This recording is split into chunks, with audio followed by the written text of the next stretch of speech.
El Club de Exploraciones de México les da la bienvenida, nos da mucho gusto tenerlos en casa, tanto a propios como extraños, que no son tan extraños, o sea, realmente somos la misma familia a final de cuentas. En esta ocasión, mi nombre es Rocío Romero, una servidora, estoy como representante de Mesa Directiva 2016, estoy fungiendo como presidente este año. Y una de las labores que nos hemos propuesto esta mesa directiva es eso, es acercar a la gente que sabe, a la gente que tiene experiencia, para que jóvenes y no tan jóvenes escuchen, aprendan y saquen provecho.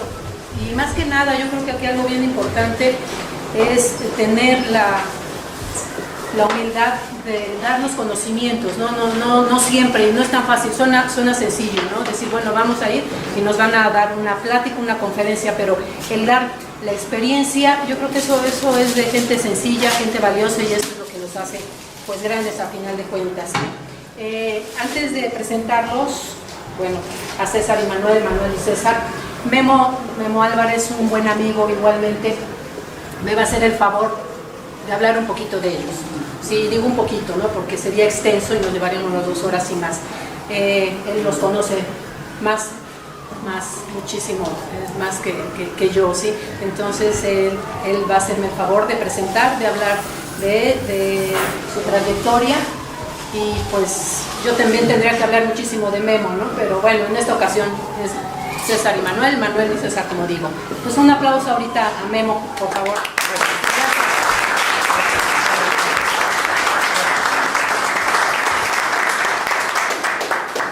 Pues miren qué labor, llegué a tiempo. Es un placer, es un honor estar aquí con ustedes en el Club de Exploraciones de México. Para mí siempre es un gusto porque, bueno, como lo he dicho en otras ocasiones, es en los lugares donde nos dejan hablar, en la casa, no siempre. El motivo de esto es presentarlos a ellos, pero más que presentar a ellos es presentarlos a todos ustedes, porque algo que es muy importante es que se nos ha olvidado contar y tomar en cuenta a cada uno de nosotros por lo que tenemos que decir. Hace rato hablaba yo con Raimundo Arciniaga a propósito de eso, que es una gran oportunidad que el club esté a través de las voces de quienes van a hablar y tienen que decir algo importante, que sea el pretexto para que todas estas caras que hoy me congratulo de ver, de saludar, después de que en tanto tiempo nos dejamos de ver, nos escuchemos y sepamos qué estamos haciendo. Entonces, pues, para mí es un honor, y aquí estoy para presentar a César y a Manuel, que a Manuel y a César igualmente, bueno, pues no están para saberlo, pero los conozco casi desde que nacieron, en montaña sobre todo, en montaña, de que hicimos ascensiones juntos desde hace pues algo más de 40 años, que hemos subido a las montañas, hemos escalado roca, ellos por supuesto mucho más que yo. Yo soy un rockero, digamos, yo me clasifico como rockero de rutas clásicas, comunes, con cierto grado y en escalada mixta. Para mí siempre fue un gusto escalar una roca con hielo. Y hemos tenido oportunidad de compartir algunas con César en las inescalables, otras con Manuel en la pared del Torrillo, que es muy poco visitada esa pared.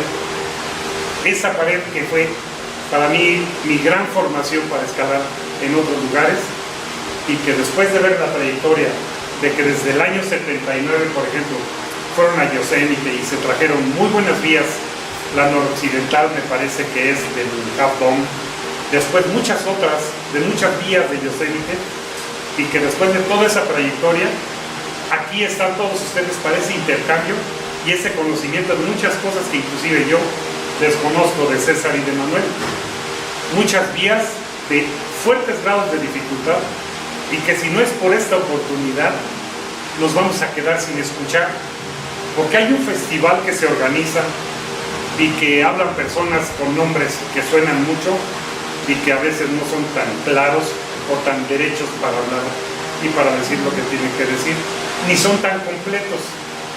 El Exploraciones de México se está tomando esa tarea de reunir esas voces que aparentemente no se escuchan, pero que tienen mucho que decirles a ustedes. Entonces, pues los dejo en manos de César y de Manuel para que les platiquen sus experiencias desde la Coconetla hasta Yosemite. ¿Está bien? Muchas gracias.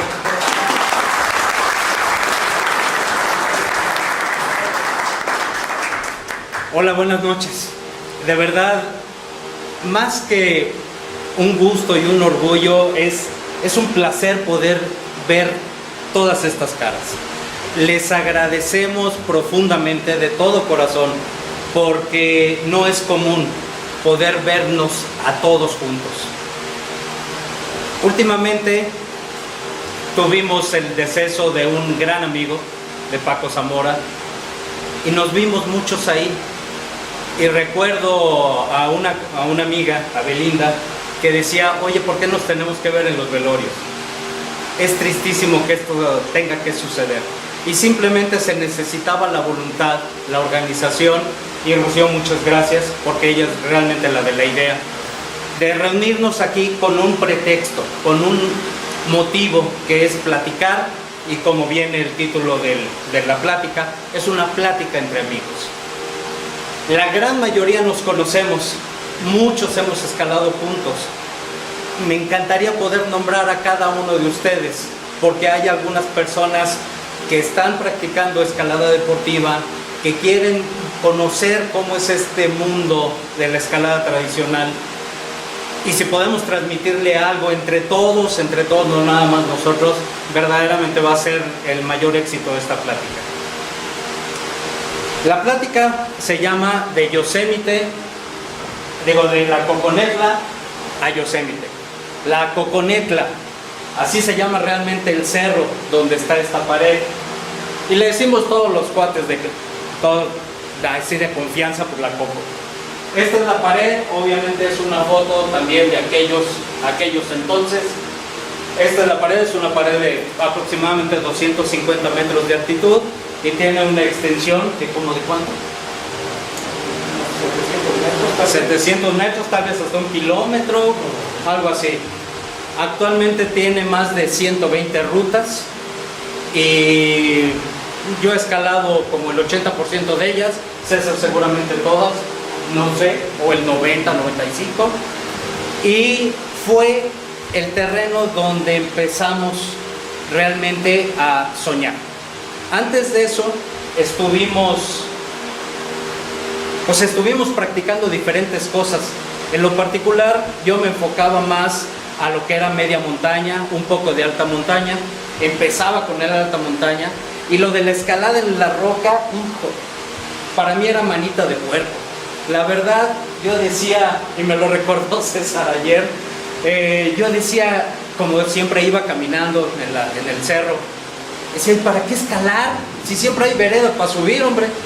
No, entonces no le veía yo sentido. Pero empecé a hacer alta montaña, quise hacer cosas más técnicas, escalar en las grietas del Popo, cosas así, y vi las deficiencias que tenía. Y dije, chin, ni modo, aquí tengo que empezar a escalar en roca. Y fue cuando, además por una situación logística, geográfica y parental, porque a nuestros padres se les ocurrió cambiarse de casa, y los míos compraron una casa en una calle, y los de César y los de Memo, son hermanos, compraron una casa justo enfrente. Y dijimos, bueno, ni nos conocíamos, estábamos muy chavos. ¿Tú tenías qué? 15, 16, o no, bueno, cuando llegaron menos. Tenía 11 años. Yo era menor que él. No, no es cierto. Siempre he sido menor que él, obviamente. Pero Memo ahí tuvo la iniciativa, porque recuerdo que mi hermana tenía un Volkswagen y tenía una calcomanía del CEMAC, y en ese entonces todos estábamos en el CEMAC, y se acerca Memo a la casa y toca y dice, oye, ¿ustedes están en el CEMAC? Sí.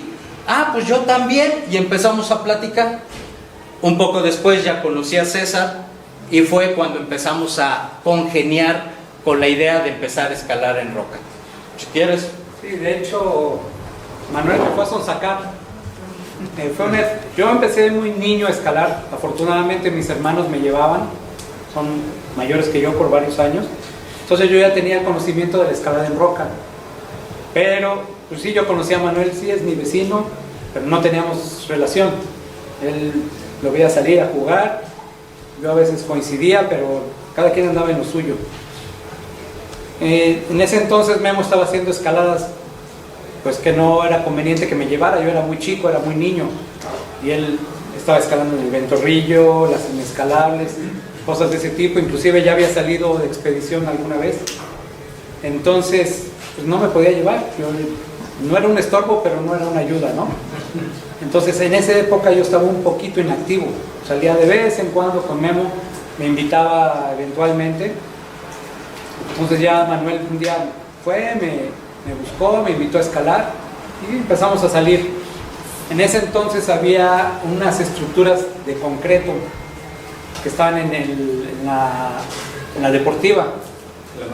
La Magdalena, sí, en un costado de la pista de autos, sí, del autódromo. Y pues eran unas columnas básicamente de concreto con algunos clavos ahí ya instalados previamente. Entonces ahí empezamos a ir un poco, dijimos, bueno, pues esto está muy aburrido, esto no nos gusta, ¿no? Esto no es roca. Empezamos a ir a Chiquihuite, pero en ese entonces empezaba a escalar ya más en la Coconetla. Bueno, ya tenía algunos años que se había empezado a escalar las fisuras, que antes no era común. Una fisura equivalía a subirla escalando con clavijas y de una manera que en ese entonces, digamos, iba ya medio de salida, que era la técnica de subir como fuera, no importaba, había que subir, aunque fuera jalándose del equipo, los clavos, meter clavijas, lo que se requiriera. Inclusive, por ahí todavía yo alguna vez vi cuñas de madera en la Coconetla, ¿no? O sea que ese equipo era muy, muy, muy viejo. Entonces, nos tocó un momento para mí muy importante y muy interesante, porque hubo un cambio en la escalada. Fue cuando aparecieron los stoppers, los excéntricos, y la llamada en Estados Unidos clean climbing, que era escalar sin jalarse del equipo. El equipo es únicamente en caso de caída. Entonces decíamos, bueno, sí, en teoría sabemos cómo se pone, pero ¿le confías? ¿Tú te caerías? Entonces lo que hacíamos, aunque sabíamos cómo se colocaba, decíamos, bueno, vas, punteale. Poníamos una pieza, nos bajábamos un poquito, el que iba de puntero, la jalábamos entre los dos, a ver si de veras nos sujetaba, ¿no? No teníamos esa confianza todavía. O sea, teníamos el conocimiento y sabíamos que iba a ser resistente, pero no estábamos seguros, no teníamos esa seguridad. En ese entonces todavía era muy raro o no era común caerse. Caerse era el último recurso, era porque se rompió la roca, pues definitivamente estaba muy difícil la escalada. Entonces esa corriente fue la que nos atrapó. No nos interesaba repetir lo que se había hecho previamente, queríamos como hacer algo más. Entonces ya empezamos a visitar más la Coconetla, que era donde había pocas vías, digamos, de fisura. El problema de ahí es que había mucha vegetación, había que limpiar, había que, pues, prácticamente desenterrar las rutas, ¿no? Entonces había poco. También nos tocó llegar a buscar nuevos caminos, ¿no? Nuevas rutas. Okay. Bueno, continuamos, pasamos a la siguiente, que es prácticamente ya el inicio, que es de la Copa Yosemite, es el título obviamente de la plática. Vamos a la siguiente. Este es el Valle de Yosemite. Si ven la foto vieja, es originalita, sí, está manchada y demás. Bueno, este es el Valle de Yosemite. Cuando entras en el camión, esto es lo que ves. En fin, esto lo vamos a platicar un poquito más adelante. Vemos la siguiente. Sin pretextos. Esta parte, bueno, realmente esta es idea de Esteban, que se le ocurrió conociendo lo que nos tocó vivir. ¿Y por qué sin pretextos? También vamos a empezar a hablar de eso en un momento. Adelante. Porque desde la Coco a Yosemite en 1979. Ajá. Platíquenos sus emociones. A eso vamos, justamente. Vamos al siguiente. Primero que nada, 1977 es cuando se les ocurre la idea. Ayer estábamos platicando César y yo, le decía, oye, ¿cómo se nos ocurrió? ¿Quién sabe? La verdad es que había habido ya personas que habían ido a Yosemite, ya mexicanos, incluso dos de ellos, que es Pedro Díaz y Juan Gabriel Nieto, ambos del CEMAC, fueron en el 72, 71, ok, hicieron una ruta en el Capitán que se llama la Triple Direct, con el mérito, el enorme mérito, de que esta ruta se había abierto 3 años antes. Imagínense que van ahorita al Capitán y hacen la ruta más dura que hay en el Capitán. ¿Y con qué técnica? Hay todavía, me comentaba César, que hay una armella que puso Juan Gabriel Nieto arriba de la repisa de Terrazas Mamut, bueno, en una parte de la ruta, 1/3 de la ruta. Todavía, entonces, tuvo que poner esa armella ahí. Todavía la técnica era bastante incipiente, e incluso nos comentaban personas de las que fueron esa vez que llegaron con botas y con knickers a escalar, entonces, y que allá los iba a decir los mamados, pero no, es una grosería. Entonces la gente fuerte se reía de ellos y decían, a ver, chavos, vénganse para acá, los vamos a empezar a jalar, a enseñarles cómo es la técnica realmente nueva, el clean climbing que habla César. Y fue, bueno, pues a quitarse las botas. Estos son los tenis de escalada, este es el equipo nuevo, ahorita vamos a hablar también sobre el equipo, y a ponerle sus arrastrones y a empezar con técnicas que todavía algunos de nosotros utilizamos para enseñar a nuestros alumnos, como era la ley de la hebra o la ley de los 5 segundos. Es decir, que si ibas de segundo y decías, oye, ténsame porque me estoy cayendo, entonces le dabas 1 metro o 2 metros de cuerda y se le quitaba el vicio a la gente de decir ténsame. No sé por qué, pero bueno, eso ocurría. Y la ley de los 5 segundos es que cuando te caes tienes 5 segundos para restablecerte en la posición. Si no te restableces en la posición, te empiezan a bajar, y como que se corrigen ciertos vicios de estarse colgando. Bueno, es también obviamente como nos tocó a nosotros aprender esas técnicas, si bien no de manera directa, conocíamos esto, y lo que platicaba César, que nosotros nos subíamos, poníamos una pieza para protegernos, desescalábamos y desde abajo nos colgábamos los dos, porque la verdad nos daba terror, no sabíamos qué iba a pasar. Varias veces se nos zafó alguna de las protecciones, pero bueno, esa es otra historia. ¿Cómo surge la idea? Simplemente por esta influencia. Recuerdo que después del CEMAC, todos los miércoles, se reunían en un café, en un Tops, todos los que nosotros veíamos que ya eran pues grandes escaladores, ya eran como las vacas sagradas, ¿no? A esos había que rendirles pleitesía, y los oíamos hablar, y hablaban del valle, hablaban de Europa, hablaban de varias cosas, pero esta influencia de lo del valle, de las nuevas técnicas, de las nuevas tendencias, era realmente lo que a nosotros nos emocionó. Y de ahí se nos ocurrió, César tenía en esa época 16 años, yo 19, no hagan cuentas, no importa, de 58, 55, ya les ahorré trabajo. Se nos ocurre pensar, vamos a Yosemite, así, con esa inocencia, con esa ignorancia, simplemente vamos a Yosemite. ¿Y qué vamos a hacer? Pues quién sabe. ¿Qué hay allá? Pues quién sabe. Vamos a buscar una guía. Nos conseguimos una guía que creo que era de Gustavo. Sí. Y que nos la prestaste, la fotocopiamos y de ahí empezamos a ver y empezamos a soñar. Sí, pero no fue tan sencillo. Ya habíamos recurrido a alguien más para información y nos fue negada, porque no estábamos a la altura de esas personas, ¿no? No habían hecho nada, pero bueno, nos juzgaban. En fin, eso no nos limitó. Bueno, el comentario fue, ustedes están muy chavos, primero escalen 5-8. Exactamente. Sí. Y yo me acuerdo, aunque parece ser que no, que hasta nos rompieron la guía, bueno, la hojita que llevábamos para la información. Sí, la cuestión está en que pues eso no nos limitó en lo más mínimo. Fue nada más un un distractor momentáneo y no pasó nada. El problema en ese entonces es que la guía que existía con mapas, con topos, como les llamamos, era como un cuaderno tamaño profesional que no tenía 100 hojas, tenía muchas menos.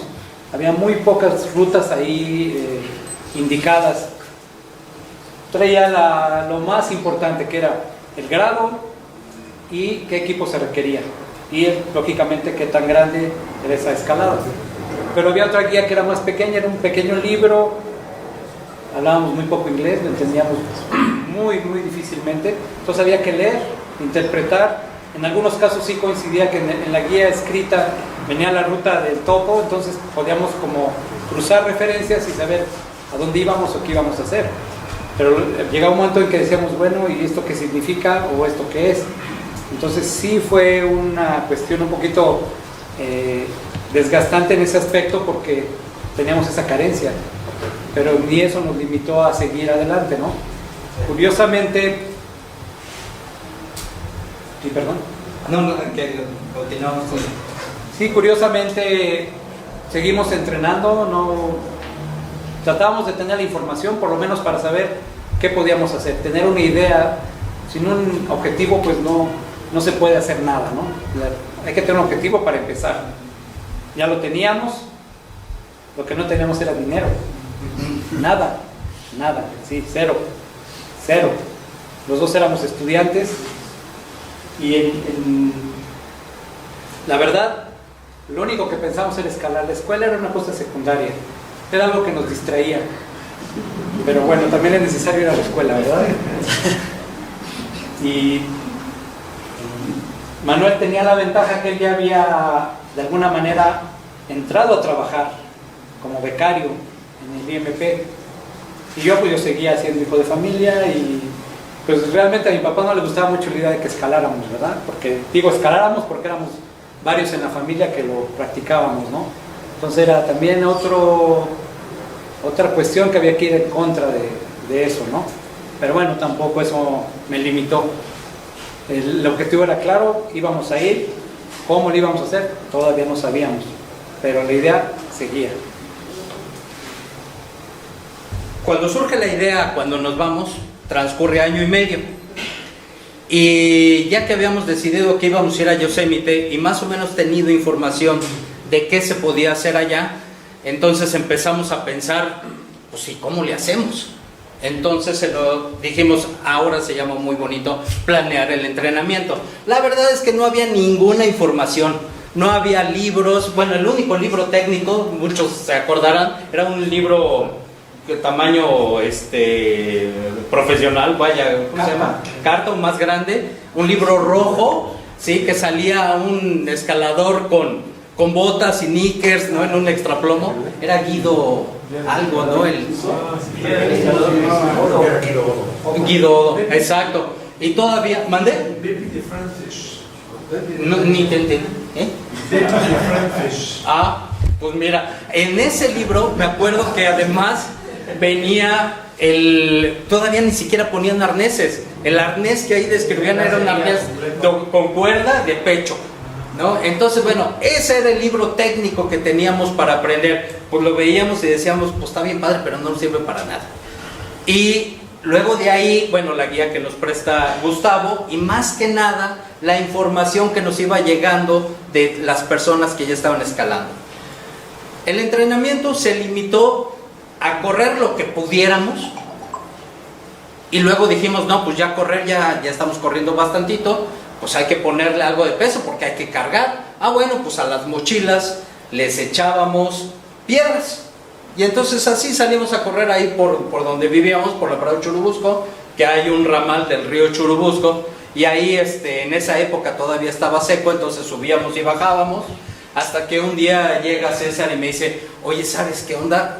A mí como que me está doliendo la espalda. Le dije, pues, ¿qué traerás? Y se levanta, ¿no? Unas llagas en la espalda, por de que la mochila le había estado dando y dando y dando. Y eso era, y luego haciendo barras con la mochila puesta y abdominales, pues ese era el entrenamiento, esa era la información que teníamos y eso era lo que hacíamos en la medida de lo que cada quien podía. La siguiente. El material de escalada. Bueno, César aquí les va a platicar. Yo nada más les voy a enseñar. Teníamos la ventaja que el equipo moderno en ese entonces consistía en los stoppers. Y los Espérame. stoppers son básicamente una forma trapezoidal. Ah, bueno, y rectos. Sí, no había curvos, obviamente. Si se dan cuenta son rectas.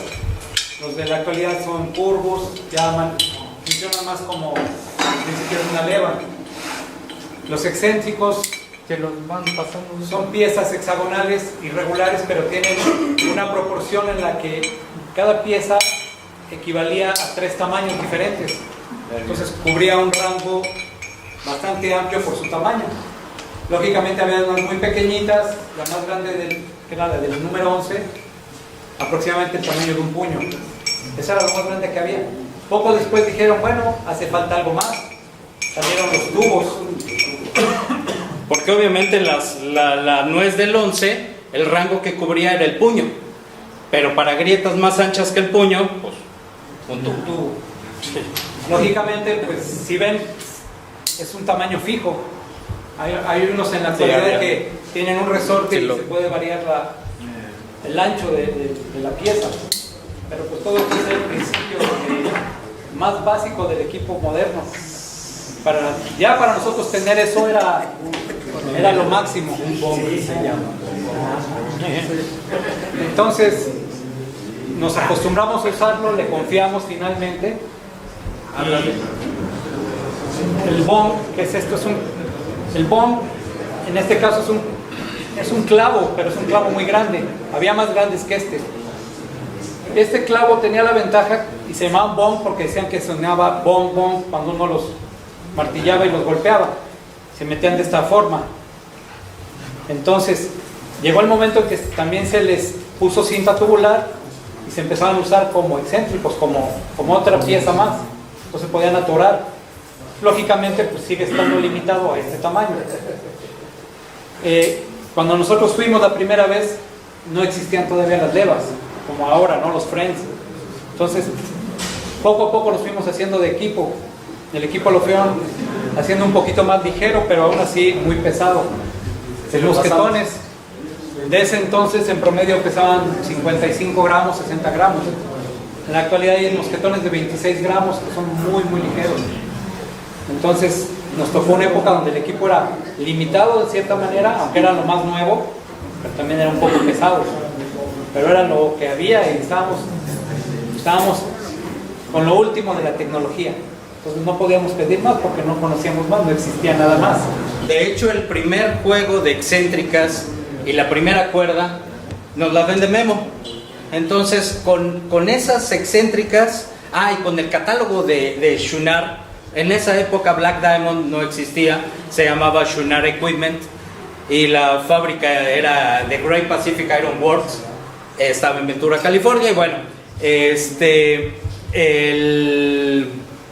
el material que teníamos en ese entonces pues se limitaba exclusivamente a este tipo de stoppers totalmente rectos, a las excéntricas, mosquetones ovalados, todavía ni siquiera bien y a una cuerda. La cuerda, esa sí era una cuerda mamut, me acuerdo perfecto, azul con puntitos rojos, de 45 metros. Olvídense de 60 o de 70, y de 11 milímetros de diámetro. Con eso era con lo que estábamos, ese era el material. Bueno, y los zapatos de escalada, esos, ojalá hubiera venido el teléfono, pero bueno, ¿tú lo invitaste? Sí, bueno, no habrá podido.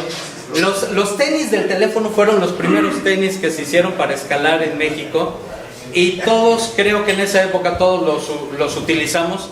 Tenían la gran ventaja de que eran unos tenis tan rectos que ya que te acababas el lado del dedo gordo, pues te los cambiabas y seguías escalando, no había problema.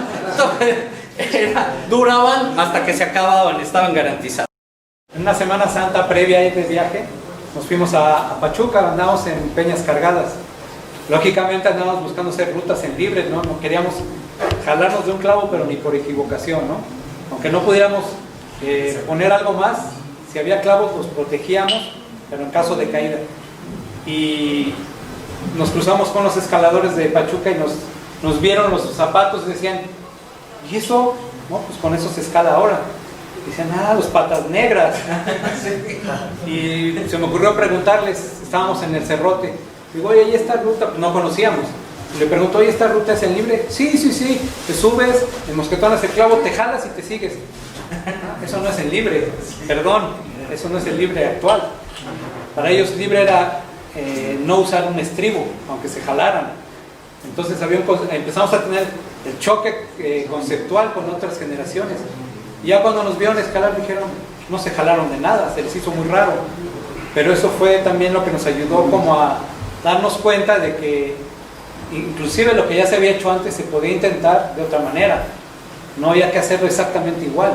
Había que darle un cambio de mentalidad para poder avanzar con lo que teníamos en mente. También ahí aprendimos a cómo subir un costal, porque pensábamos que si hacíamos una ruta larga había que subir un costal, que es la práctica común en una pared grande. Entonces ahí empezamos a hacer pininos, a tener la idea, a romper costales, porque pues, eran de un material. Era un costal de lona, de esas de algodón normal, y se nos ocurrió costalearlo por la pared donde va la artificial de Cargadas, la ruta de la amistad. No, hombre, destrozamos el costal y todo el material ahí volando al suelo. Y bueno, pues había que aprender de algún modo. Sí, la verdad fue mucho de prueba y error. Eso nos tocó muchas veces. Pero bueno, era parte de querer hacer las cosas, ¿no? En la Coconetla prácticamente estuvimos escalando año y medio. Eventualmente íbamos a algún lado más, pero estábamos enfocados prácticamente en la Coconetla. Inclusive vivaqueábamos ahí, pasábamos la noche porque decíamos, en una ruta larga seguramente tenemos que dormir en algún lugar, una repisa. No existía como ahora el portalech, que es un catre que uno lo arma, lo cuelga y duerme uno perfectamente. Lo que uno que extraña son las pantuflas, ¿verdad? Porque no están. Pero había hamacas de 2 puntos, las de 1 punto apenas se conocía, pero todas eran muy incómodas. Entonces íbamos, vivaqueábamos en repisas básicamente. Normalmente nos empapábamos porque era época de lluvias. Al otro día nos bajábamos o nos quedábamos a escalar, dependiendo de qué tan vapuleados quedábamos de la noche anterior, ¿no? Oye, pero déjame complementar esta parte. Era salir el sábado a las 7 de la mañana, no teníamos coche. Sí, íbamos con las mochilas cargadísimos, ¿no? Con todo para 2 días. Tomar el camión o el pecero y de ahí llegar a Contreras, o otro camión que nos subiera hasta el tercer dinamo, de ahí caminar, escalar, dormir colgados, bueno, en las repisas. Nos caía el tormentón, comíamos ahí como se podía. Muchas noches recuerdo que bueno, ahora ya hay colchones inflables y todo esto. No, en aquel entonces eran de estos bajo alfombras blancos. Entonces simplemente los sacábamos y con eso nos tapábamos. Y con eso, bueno, pues empezamos a comer y a medio pasar la noche. Al día siguiente, pues empapados, chorreando. Y llegábamos varias veces, me acuerdo de Miguel Ángel Gómez, que decía, ahora, ¿qué les pasó a ustedes? Pues nada, venimos bajando de la pared, ya íbamos caminando, porque había que caminarle la bajada para volver a tomar camión y llegar de nuevo a nuestras casas a cambiarnos. Pero eso fue muchos fines de semana, lo cual nos sirvió, más adelante vamos a platicar, enormemente. Esta parte de curtirse, nosotros no sabíamos que nos estábamos curtiendo hasta que nos lo tuvimos que vivir en carne propia. Dijimos, esto sí sirvió. Curiosamente, en la actualidad hay quien todavía recurre a esa práctica. En algunos cursos todavía los llevan a por lo menos pasar un vivac cuando culminan su curso de escalada. Y bueno, puede ser que este haya sido el antecedente, no lo sé. Yo creo que sí. Lo curioso es que sigue habiendo masoquistas, ¿verdad?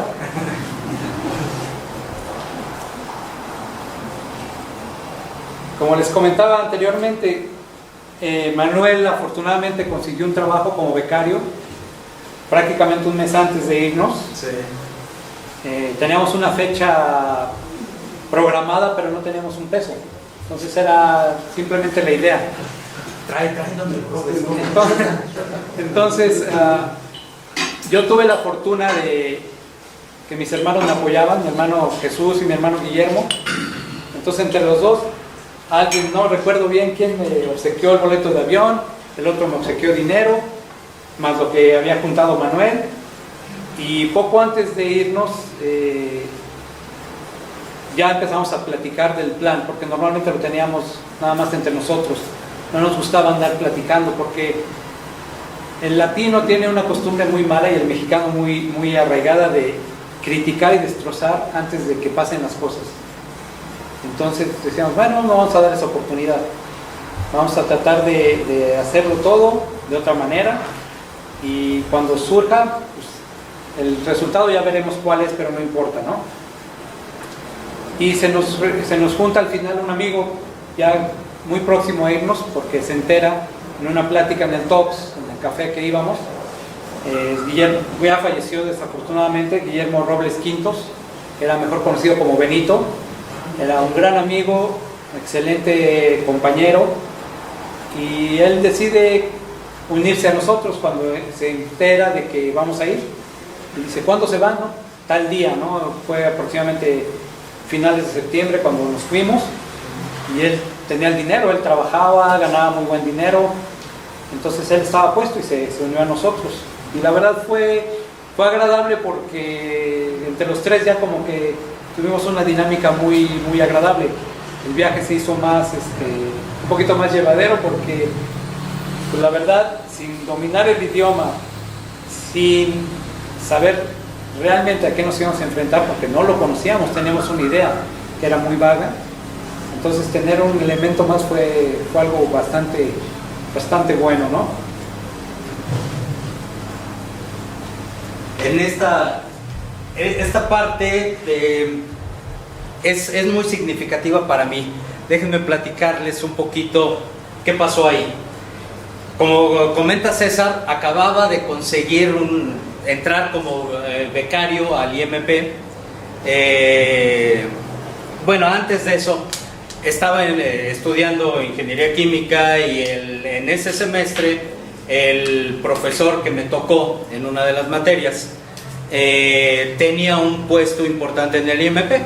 Entonces dice, no, pues a los mejores promedios los podemos becar para que entren aquí. Y dije, híjole, pues esta es la única forma de tener lana. Entonces me puse, ni modo, tuve que estudiar. Es de las pocas veces que lo hice, pero hubo que hacerlo. Entonces me gané el puesto, pude entrar, pero entré un mes antes de la salida que teníamos planeado. Y además, para colmo, eran exámenes finales, del semestre en la carrera. Y la verdad me vi en una encrucijada. Recuerdo que fui a hablar con mi madre y le dije, oye, mira, llevamos 1 año y medio entrenando para irnos a Yosemite, me acaban de dar la chamba en el IMP, y además pues tengo exámenes finales. ¿Cómo ves? La frase de ella se me ha quedado hasta la fecha, y es: tus objetivos son primero, cueste lo que cueste. Le dije, ¿y si pierdo el semestre? ¿Y si pierdo la chamba? Ni modo. Eso me dio una certeza de lo que quería hacer. Y recuerdo que llegué con mi jefe en el IMP. Me acuerdo cuando llegué al IMP, me dicen, ¿sabes qué? Al año cumplido tienes 10 días de vacaciones. ¡Uy! Nosotros nos íbamos un mes. No, hombre, ya al mes de haber entrado. Dije, no, pues estos me van a dar una patada, ¿no? Pues ¿cuándo voy a quedarme aquí? No sé cómo se lo dije, no sé cómo se lo expuse. Y él dijo, ¿sabes qué? Qué buena onda, qué buen plan. Vete, y no solamente tienes permiso de irte todo el mes, sino que te vas con sueldo. Dije, gracias a eso comimos allá. No, hombre, compramos el equipo y todo. Y ahí fue una de las lecciones más importantes que aprendimos, que fue precisamente el de la lana llega. Lo que no llega es el nivel técnico.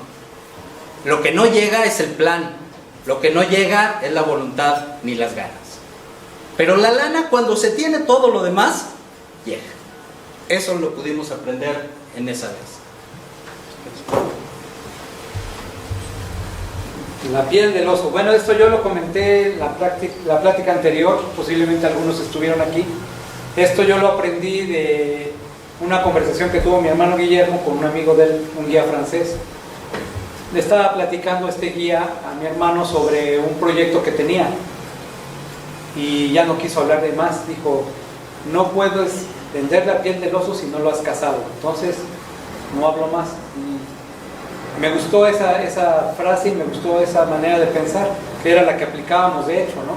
Entonces, mantuvimos nuestros objetivos entre nosotros y hasta la fecha trato de hacer lo mismo porque me funciona. Prefiero regresar con algo hecho que andar haciendo propaganda de algo que no existe, es un simple plan. Prefiero enfocarme en lograrlo que en estar publicitándolo. Con eso no se gana nada, y si de pilón no lo hace uno, las críticas son todavía más ácidas y más severas. Entonces es algo que al menos yo lo sigo practicando y me gusta, y ya es algo muy común. En tu caso no sé cómo haya sido, pero... Sí, no, es igual y sigue siendo hasta la fecha. Sí, es decir, sí, podemos ir a tal cosa, pero no, vaya, puedo ir a Yosemite, sí. ¿Qué vas a hacer? Ah, bueno, pues a ver, escalar, ¿no? Sí, pero hasta ahí. En función de lo que puedes lograr, entonces ya platicas. Pero antes no, y ahora es muy del Facebook, pero no, sigue siendo mucho mi afición. Si quieres vemos la siguiente. Ok, y la siguiente. Está padre la foto, ¿no? Sí. Bueno, cuando llegas ahí, se te caen los calzones. Teníamos un plan, pero no lo teníamos lógicamente muy claro en el lugar porque no lo conocíamos físicamente. Ah, perdón, darle crédito a la foto. Claro, la foto es de Gabo, que está aquí con nosotros. Gracias, Sí. Gabo. Una foto tomada el año antepasado, si no me equivoco. Y bueno, aunque la foto es en blanco y negro, da el sabor de antaño, ¿no? El valle es un lugar muy grande. La parte donde se escala son aproximadamente unos 15 kilómetros. En ambos lados del valle hay paredes, por lo tanto hay roca para más de una vida. Aunque uno se quedara a vivir ahí, uno jamás va a escalar todo lo que hay. Es demasiado Si grande. les das las dimensiones. Por ejemplo, el Capitán es la pared que se ve al principio, que está señalando Manuel. Tiene casi 1000 metros de altura. Y es demasiado grande. Esa es la catedral pequeña, la roca de la catedral pequeña. Esa debe tener aproximadamente unos 350 metros, más o menos. Luego sigue la catedral mediana, que tiene casi los 500 metros aproximadamente. El Half Dome, que es la parte que se escala, que es la parte superior, tiene aproximadamente 600 metros. Todo es muy grande ahí. Y de aquí hasta acá son los 15, 20 kilómetros. Sí, Carlos. Un espar blanco que está en doble fila.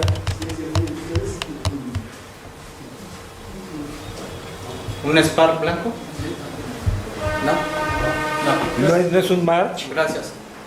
Oye, no es un march. ¿Un march? No es un... La puerta. Aquí enfrente. Aquí enfrente, aquí luego. ¿Estudio Dino? No, pero... Ok. Y falta el centinela. Ah, sí, es que no se ve muy claro, pero más adelante lo vamos a ver. Es otra pared bastante importante, que es el centinela. También tiene aproximadamente unos 500 metros, la parte que se escala. Ya con el talud pues es bastante más grande, ¿no? Gracias. Como habíamos ya comentado anteriormente, quienes fuimos fue Guillermo Robles Quintos, Manuel Lario Santana y su amigo César Álvarez.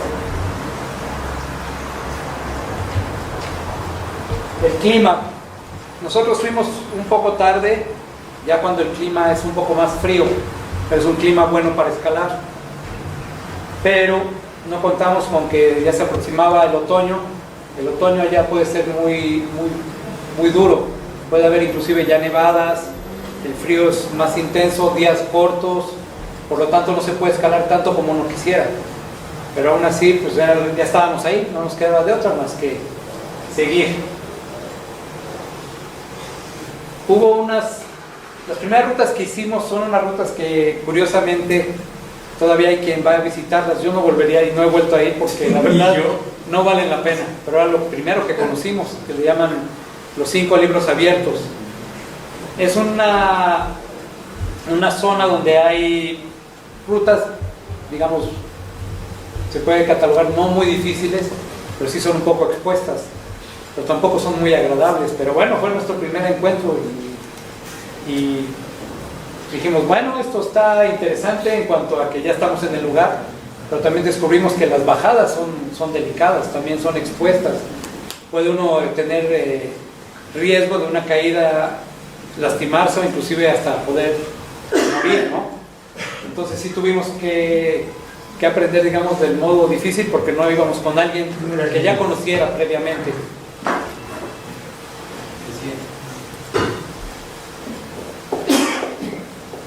El campo 4 es el campamento donde normalmente llegan todos los escaladores. Es un lugar donde uno puede escuchar conversaciones en muchos idiomas porque hay gente prácticamente de todo el mundo. Puede haber japoneses, coreanos, ahora ya empieza a haber algo de chinos. Y muchos olores. Ah, no. Sí. Los españoles. Es fácil saber quién es español. Bien fácil, porque algunos europeos. Es un lugar donde uno forja también amistades, conoce gente de otro lado. Tenemos mucho en común muchas veces, a veces no. A veces hay gente que llega ahí porque dice, pues es que está de moda. Pero curiosamente no tienen un objetivo, llegan y finalmente no hacen gran cosa, ¿no? Este lugar afortunadamente ya está conservado por el gobierno de Estados Unidos. Pensaban usarlo para hacer casas de habitación para empleados del parque. Hubo un pleito legal muy fuerte, afortunadamente los escaladores ganaron, o ganamos, me puedo incluir porque es un lugar al que yo sigo yendo cada que puedo. Y si se dan cuenta, esta foto es más o menos de esa época. Las principales tiendas que se ven son de 2 aguas, por ahí anda un domo. No era común ver tiendas de domo, no existían, eran el principio apenas de ese tipo de tiendas. En este lugar han pasado prácticamente los mejores escaladores del mundo. Todo el extranjero que ha ido a Yosemite prácticamente ha acampado ahí, o algunas veces hasta se ha pirateado las noches ahí. Esa es una práctica común, desgraciadamente, por la limitación del tiempo que puede permanecer uno ahí de una manera legal. Pero bueno, si uno quiere escalar, tiene uno que buscar el cómo.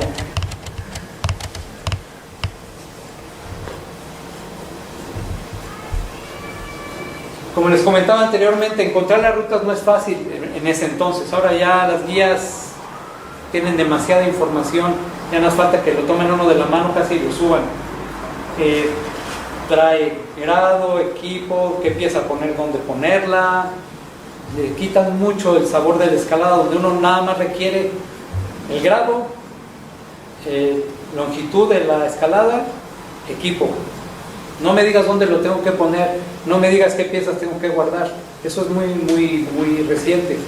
Para mí eso le quita mucho el sabor de la escalada de antaño. Las guías que teníamos, como les había comentado, eran unos cuantos topos y mucho más escrito. Entonces había que tener algo de referencia para de ahí moverse a donde uno iba. No era nada fácil. Y todavía, ok, ya subimos, ¿cómo nos bajamos? Había que buscar si era por medio de rapeles, si era caminando o si era la mezcla de ambos, ¿no? Y bueno, también ahí normalmente hay que caminar bastante dependiendo de la ruta, y el equipo pues en ese entonces era más pesado que el actual. Entonces se acostumbra uno a llevar mochila más o menos pesada. No es igual que una mochila de alta montaña, lógicamente, pero sí lleva uno bastantes fierros. Afortunadamente ya eso ya ha cambiado, ¿no? Ya es muy diferente. Ya después de unos días de haber hecho algunas escaladas pequeñas, ya nos estábamos aclimatando al granito. Era un tipo de roca que no conocíamos, era la primera vez que teníamos contacto con el granito. Es una textura bien diferente, es algo que no conocíamos, era una sensación totalmente diferente. Teníamos la ventaja de que sabíamos usar el equipo de manera adecuada, eso ya no nos preocupaba, ya lo dominábamos. Entonces Benito y yo decidimos intentar el centinela. Acordé con Manuel que posteriormente haríamos otra escalada. Para poder ir rápido preferíamos que fuera una acordada de 2 personas únicamente. Entonces así fue como llegamos al acuerdo. En el centinela la ruta que elegimos fue la ruta que se llama Stexalate. Fue la primera ruta que tuvo el centinela. Esa ruta fue abierta alrededor de los años 50 más o menos, un poquito después tal vez, por un escalador joven que era Allen Steck y John Salate, que era un escalador suizo viejo, que en ese entonces él, viejo para la época, digamos, porque no era, pues tenía 50 años cuando él la escaló. Entonces fue la combinación del empuje de la juventud y la experiencia de un escalador muy reconocido, muy respetado. Lo veían como un personaje medio excéntrico, pero era el que dominaba la escalada de ese momento, era el de más experiencia, era el padrino del lugar, así. Él era el que dominaba ahí. Entonces la ruta, tuvimos un problema. Originalmente la ruta asciende caminando por esta rampa, llega uno haciendo travesías y aquí empieza la ruta más o menos. Vamos subiendo por este pilar pequeño hasta este gran pilar. Aquí hasta ahí hay aproximadamente, si no recuerdo mal, son unos 8 largos. Nosotros, precisamente por no haber interpretado bien el acercamiento, anduvimos caminando por la base, buscando, y tuve la mala fortuna de toparme con un avispero. Me picaron montones de avispas, perdí la cuenta, me picaron el cuello, la cabeza, seguramente me dio fiebre. Yo me sentía un poco mal, pero dije, bueno, venimos a escalar. Ya tarde en ese día encontramos las rampas, llegamos a la base y ahí vivaqueamos. Dijimos, bueno, mañana empezamos y pues hacemos nuestro mejor esfuerzo, ¿no? Finalmente llegamos al final del pináculo que se llama Flying Buttress, y ahí decidimos que pues, nos habíamos acabado el agua, nos habíamos acabado la comida y que faltaba una sección bastante delicada. Lo que sigue arriba tiene un par de largos que son no muy difíciles, pero son muy comprometidos. Entonces pensamos que íbamos lentos, que para un primer intento había estado bien. Quedábamos no muy contentos, pero sí satisfechos de haber hecho un buen esfuerzo. Entonces decidimos bajar, regresamos al campamento, ya comentamos con Manuel cómo estuvo, cómo nos fue, y bueno, pues teníamos el siguiente objetivo, que ya en ese entonces ya fui con Manuel a otra ruta que está en la roca de la Catedral Mayor. La ruta se llama Northeast Buttress. Elegimos esa ruta porque en la guía que teníamos comentaba que era la mejor ruta de su grado, 5-9, y es una ruta de 12 largos que normalmente se hace en el transcurso del día. Entonces dijimos, bueno, pues es un buen objetivo, vamos por él. Total, preparamos las cosas. Del campamento a la base de esta ruta, a buen paso, hace unas 2 horas y media. Nos llevamos el En equipo, distancia son como 7 kilómetros. sí, el equipo, comida. Es un acercamiento que en una parte es un poco delicada. Si uno se pierde, puede caerse con bloques muy grandes. Es delicado el acercamiento. Y ya en la base, pues yo sí veía, así volteaba y veía la pared y decía, esto está grande, está bien grande. Pero bueno, aquí estamos ya. Y le comenté a Manuel, ¿sabes qué? llevamos un costal porque pensamos, ok, es un día, pero posiblemente un día no es suficiente para nosotros. Tal vez necesitemos 2 días. Pues llevemos un costal por si acaso, ¿no? Más vale lo arrastramos y tenemos comidita segura, agua y todo, ¿no? Pero ya en el lugar le comento a Manuel, ¿sabes qué? Si subimos con un costal, no vamos a salir. Nos va a entorpecer. Déjame agregar nada más una Sí, cosa. claro. Y es que toda esta sección es un diedro muy cerrado, casi chimenea, y estar arrastrando un costal ahí, no hombre, nos íbamos a tardar Sí, de hecho, días. la ruta empieza por aquí. Empieza por estos arbustos, sigue este diedro y ya pasa a este lado. Hay muchos diedros, en el principio hay árboles, entonces creo que fue una buena elección. Definitivamente dije, no, dejamos lo que traemos para 2 días, se queda, no juega, es todo o nada. Y bueno, pues va todo, no hay más. Finalmente logramos llegar al 10º largo. El 10º largo es aproximadamente por aquí. Esta es una travesía un poco expuesta, muy fácil, pero expuesta. Aquí abajo tiene otra, sigue por este diedro. Esta sección es la parte más bonita, pero también es la más difícil. Uno dirá 5-9, sí, 5-9, no es muy difícil tal vez, pero yo conozco más de uno que haya pujado y ha llorado. Entonces, es una escalada de respeto, definitivamente. Total, al llegar al 10º largo, ya estaba oscureciendo y teníamos la duda, bueno, pues sí seguirá por aquí, pues yo creo que sí, pero pues tenemos que vivaquear, no queda más.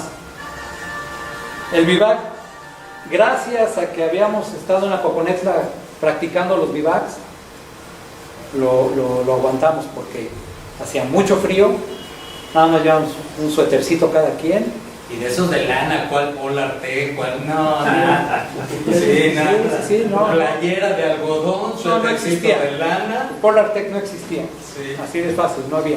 La lana era lo normal y rompevientos y acaso de nylon, Pero no llevábamos. lo cual no llevábamos. Afortunadamente sí llevamos un par de estribos, los cuales a Manuel le sirvieron para el vivac. Él se acomodó, puso sus piecitos en los estribos, una cinta en la cabeza y se acomodó y se murió. Manuel siempre ha dormido excelentemente bien. Y como yo no me acomodé, yo me quedé ahí así medio encuñado en un diedro. Pasé muy mala noche, lógicamente Manuel al rato se despertaba, pero yo creo que si no hubiéramos entrenado los vivacs, hubiéramos sufrido. O sea, fue una noche larga, Déjame fría. comentarles que a los lados ya se veía la nieve, o sea, estaba nevado ya a los lados. Esa era la temperatura que estaba, era ya mediados de octubre, ¿sí? Y bueno, ahorita César les va a platicar el final, pero ya la nieve ya se veía ahí junto. Sí, y de hecho el día era muy corto, las horas para escalar eran muy escasas. Entonces yo estaba un poco tranquilo porque dije, bueno, menos mal, pasé mala noche, pero el siguiente largo le toca a Manuel. Pero sorpresa, me dice Manuel, no voy, no puedo. Pues, ¿cómo que no puedes? Yo pasé la noche aquí contigo, yo no me fui al campamento. Dice, no, mira mis manos, no puedo.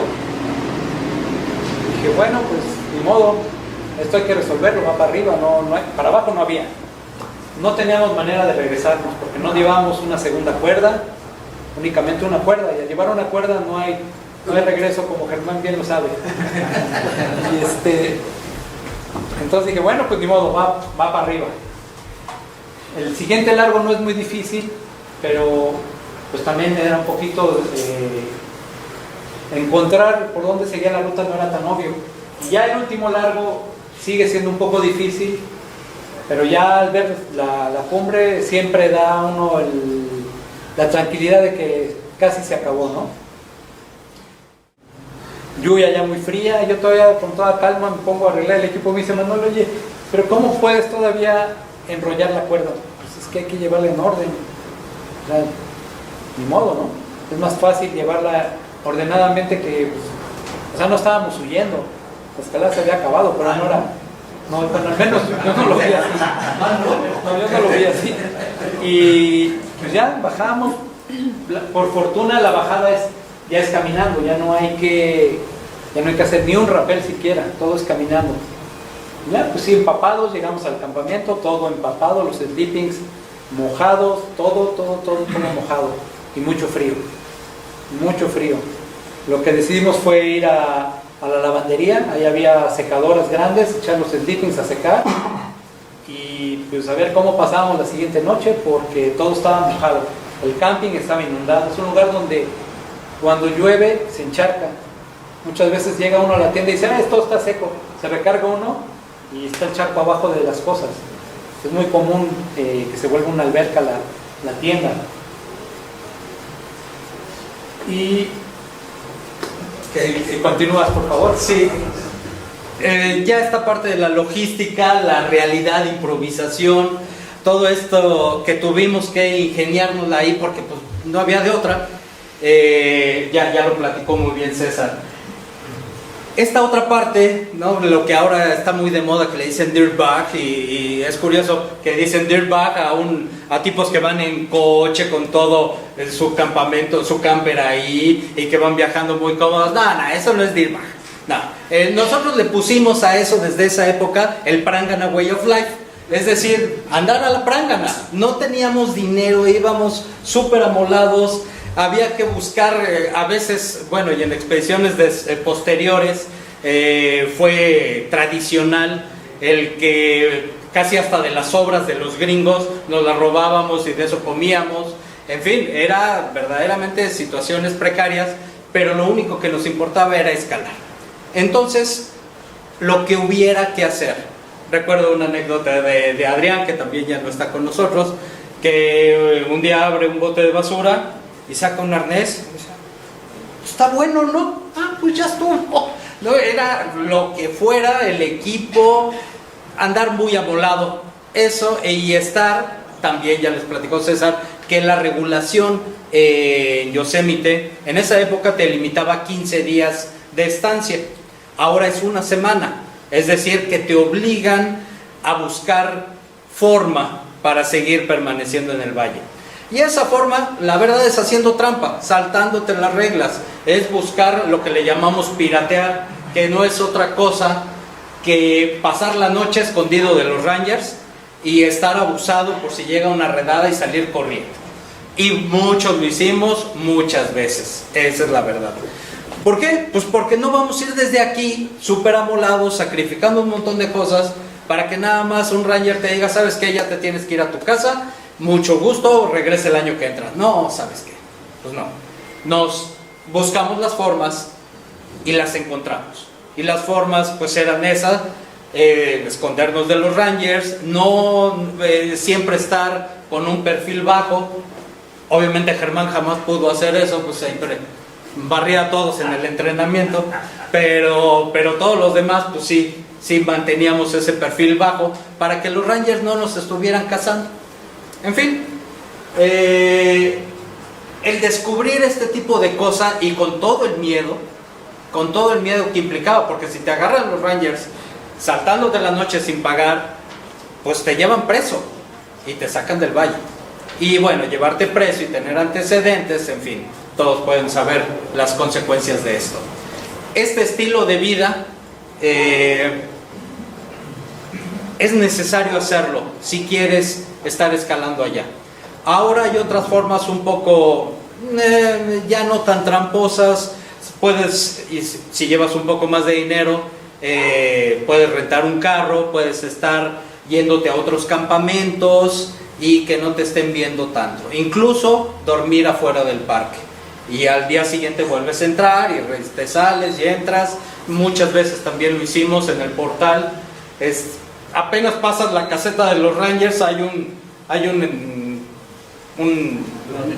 un cuadrito, ¿sí? Está la carretera y se hace ahí un espacio de terracería, ahí estacionas el carro, sacas el sleeping y ahí te duermes. Y al día siguiente tempranito, y tiene que ser temprano porque los Rangers empiezan en la caseta a las 8 de la mañana, nosotros entrábamos a las 6 para no tener que pagar, obviamente.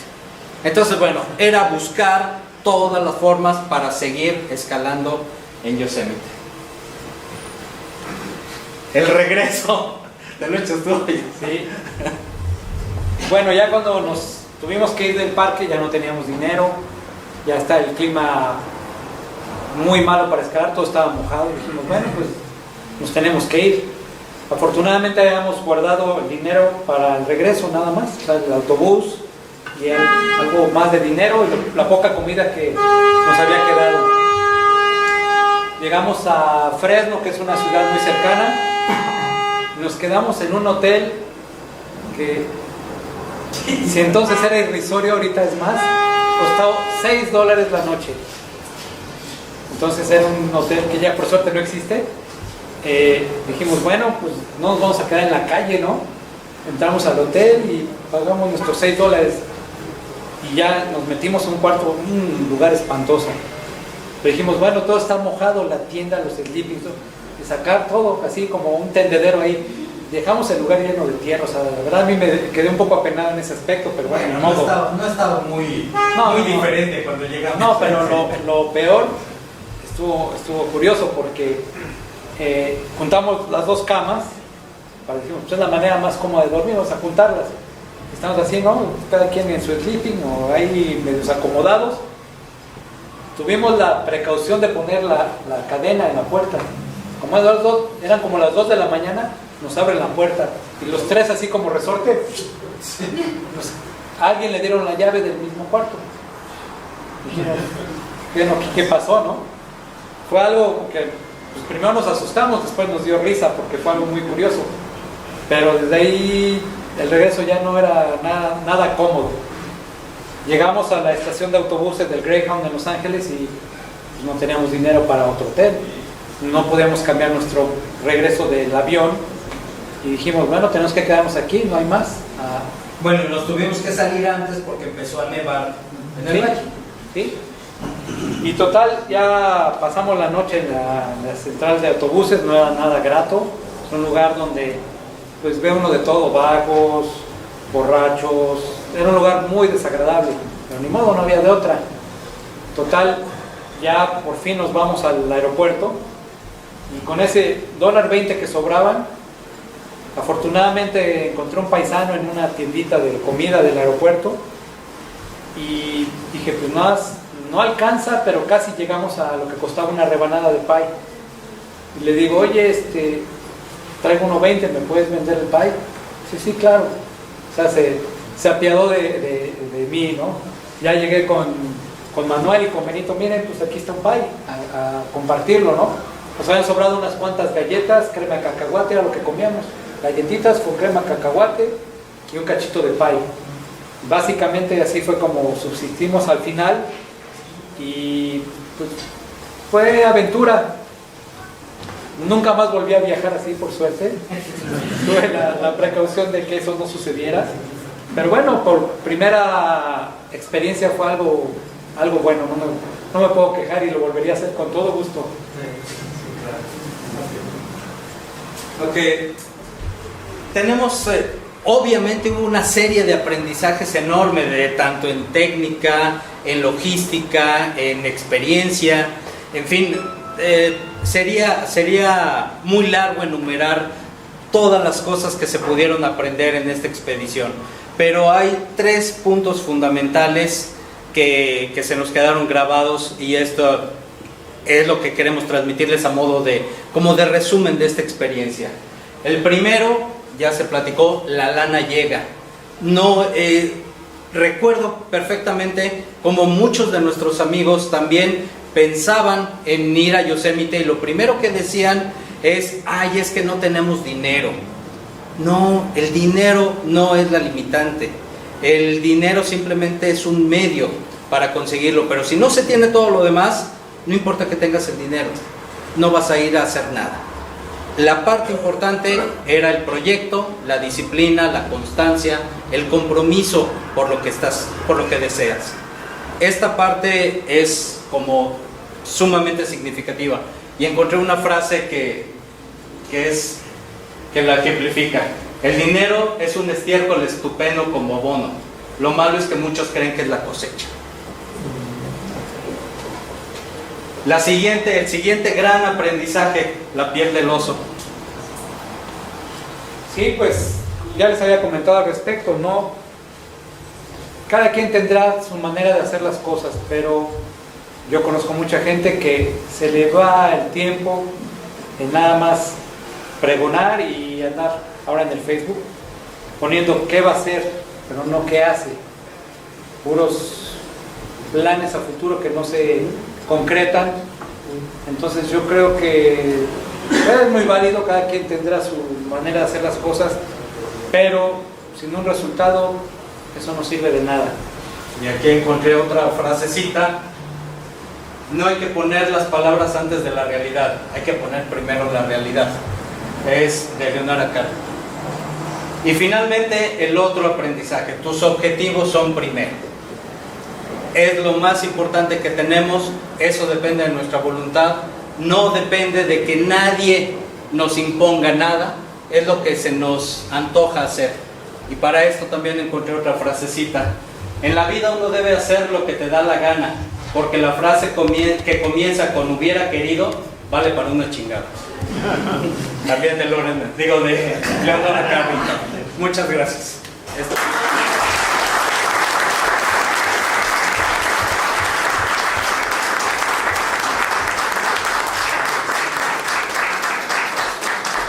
Yo tengo un montón de preguntas. Ok, otro día. Ahí va. ¿Tu nombre, perdón? Primero, ya oímos a nuestros amigos, ¿sí? Pero yo no oí las emociones que sintieron cuando son de los primeros que llegan al valle. Nada más que se les caen los calzones y ya. Ajá. Y después, ajá,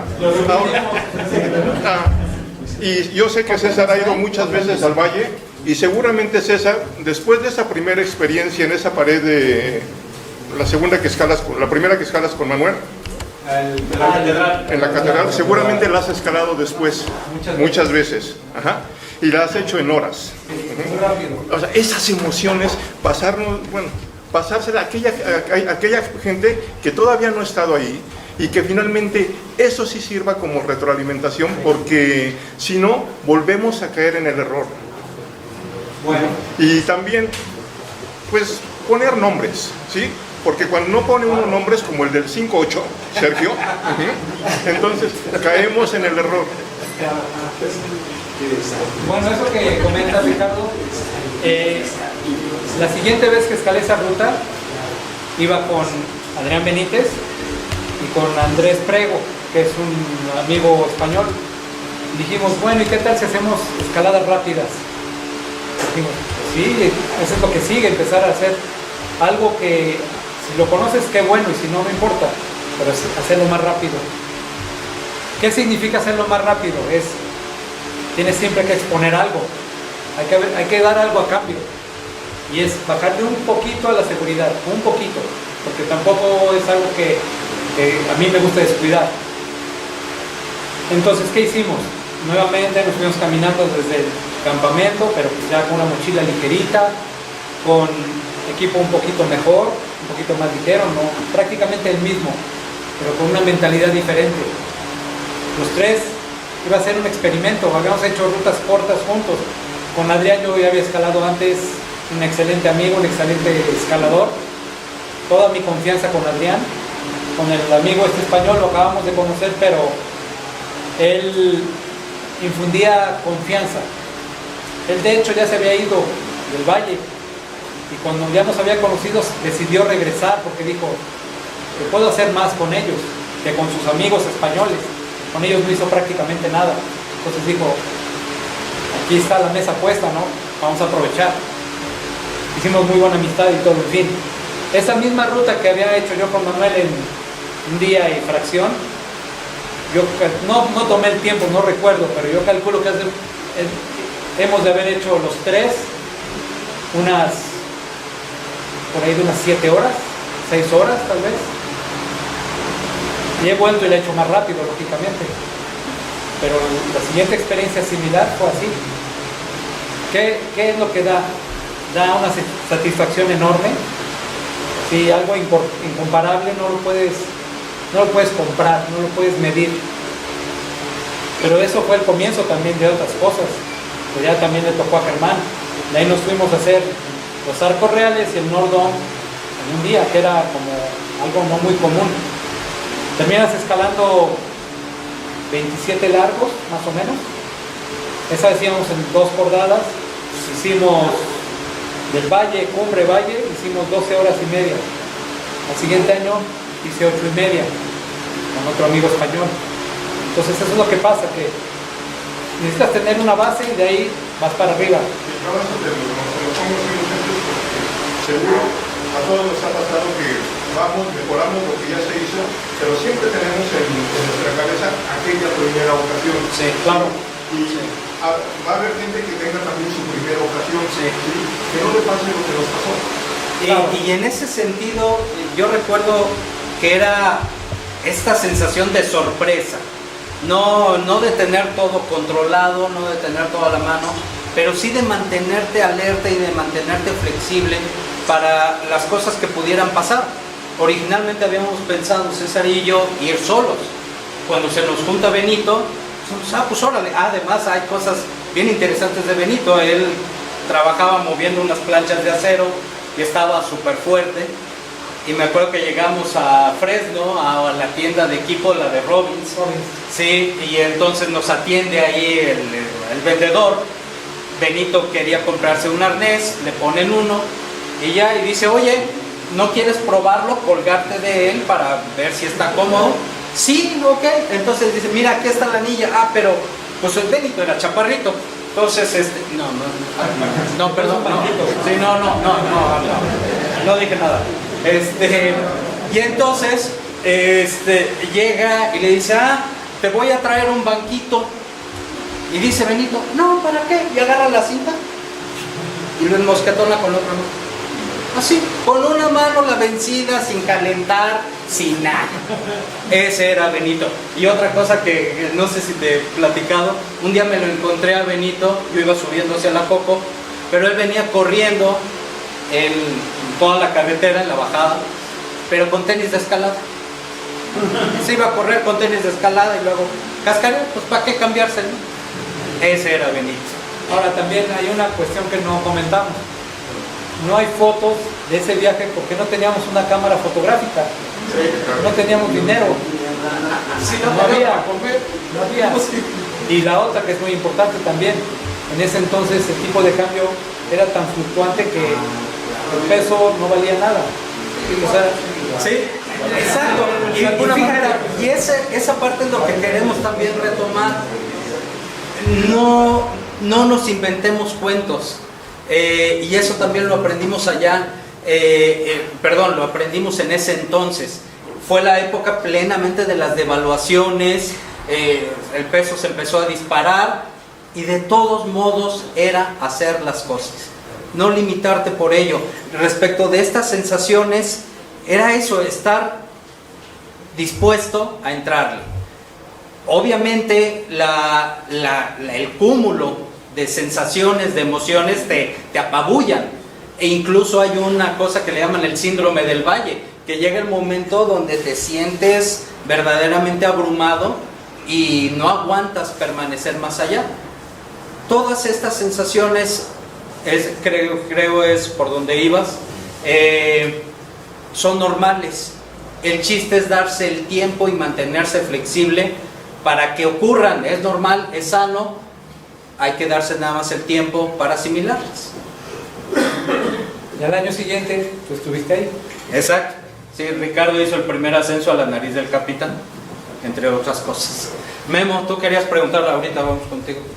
Sí. Solo quería apuntar una cosa que a mí me parece importante. Tan aventureros como ustedes, en el momento en que hicieron las cosas, hubo otra acordada que empezó con ese trabajo. Mencionabas al principio de la plática la participación de Juan Gabriel Nieto y de Sergio Fitzgerald, quizá no lo mencionamos, bueno, sí, todos lo conocemos, sabemos quién es, amigo de nosotros, etc.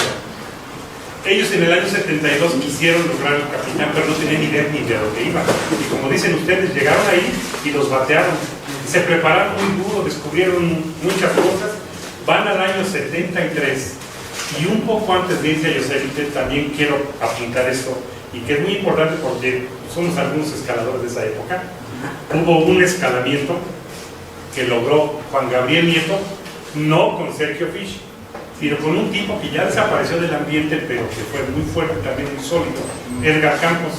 Ellos dos fueron a la pared del Centinela, aquí abajo de la Iztaccíhuatl, y sin bajarse de la pared, hicieron la pared en 5 días con sus vivares, ¿sí? Sin bajarse.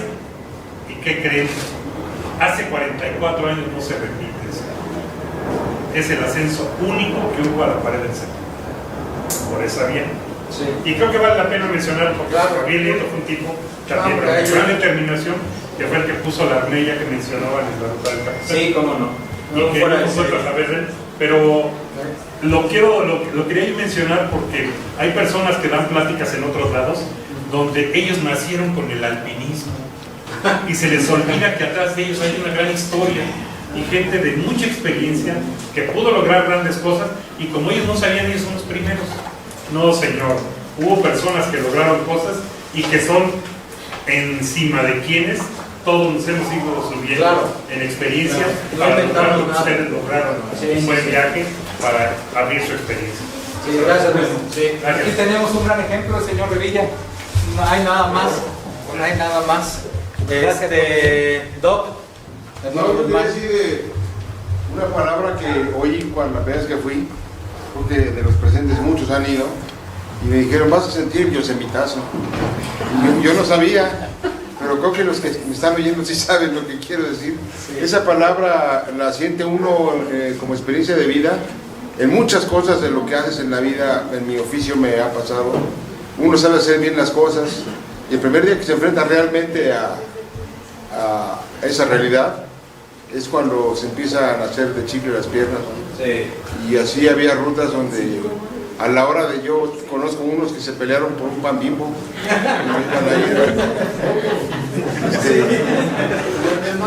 Nada más ahí. Y entonces sí, realmente era la primera vez, y me ha tocado ver gente que tiene, digamos, un grado de escalada de 5-10 o 5-10 más, y de repente está ante un 5-8 y se cuartea. Y de repente llega la verdadera introspección, y después uno dice, ¿sabes qué? Ahora voy. Y tiene un doble de miedo a lo mejor, pero se avienta y le sale. Y la mayoría, digo, yo escalo 5-7 C más. Pero cuando la mayoría tenemos un grado, cuando regresamos con más grado, más seguros de lo que hacemos. Creo que, digo, los que no han ido es una invitación, por eso quise venir, porque todos sabemos, por ejemplo, que inclusive en la película que había en el Valle salía Germán Wing, ¿no? Y todos presumíamos, es mi cuate, pues sí es mi cuate, pero el mamado es él, ¿no? Entonces, cada quien hace su esfuerzo personal. Cada quien lo tenía que asegurar. Sí. Y entonces yo creo que... Tú sí lo aseguraste. Yo creo que esa es una manera de que ojalá y los que no han ido intenten ir, porque es una cosa de las que se lleva uno para siempre. Y es una... perdón. Ese punto es bien importante porque a mí me tocó ver muchos casos, no uno ni dos, muchos, de gente que decía, voy a ir a Yosemite, voy a hacer esto, y decía, en un mes, y regresaban y no hicieron nada, porque se dieron cuenta de que no tenían una idea ni a qué iban. Es normal, pero inclusive hay algunos de ellos que fallecieron tiempo después en accidentes tristes, pero que no debieron de haber ocurrido, porque fueron por negligencia y por falta de conocimiento técnico. Entonces, si uno se prepara adecuadamente, las cosas son más seguras. El conocimiento técnico nos da seguridad y nos da visión. Alguien por ahí un día me dijo, es que no quiero ser enciclopedia. No, no es ser enciclopedia, es tener información y te da recursos. Y tener recursos en las paredes importantes es tu vida. Así de fácil. Si no tienes recursos, simplemente te vas a matar. O no vas a subir, que es normalmente lo que ocurre. Normalmente la gente ve y ocurre el yosemitazo, ¿sí? A todos nos ha pasado, todos hemos llorado, nos hemos enojado, nos hemos carcajeado, pero Después de eso hay que superarlo, hay que entrarle a la pared y, como decían otros amigos, hay que salirle por arriba. ¿Alguna pregunta más?